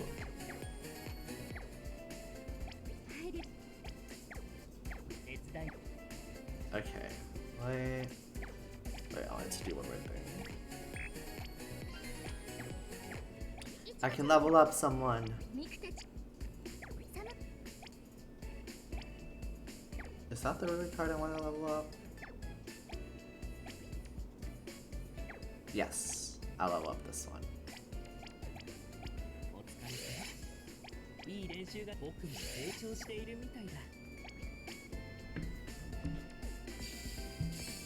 Oh yeah, the play all, yeah, I know, I'm just bad sometimes, yeah.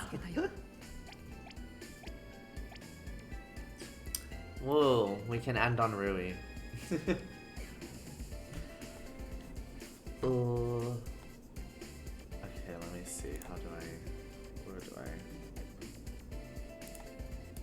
change to this screen.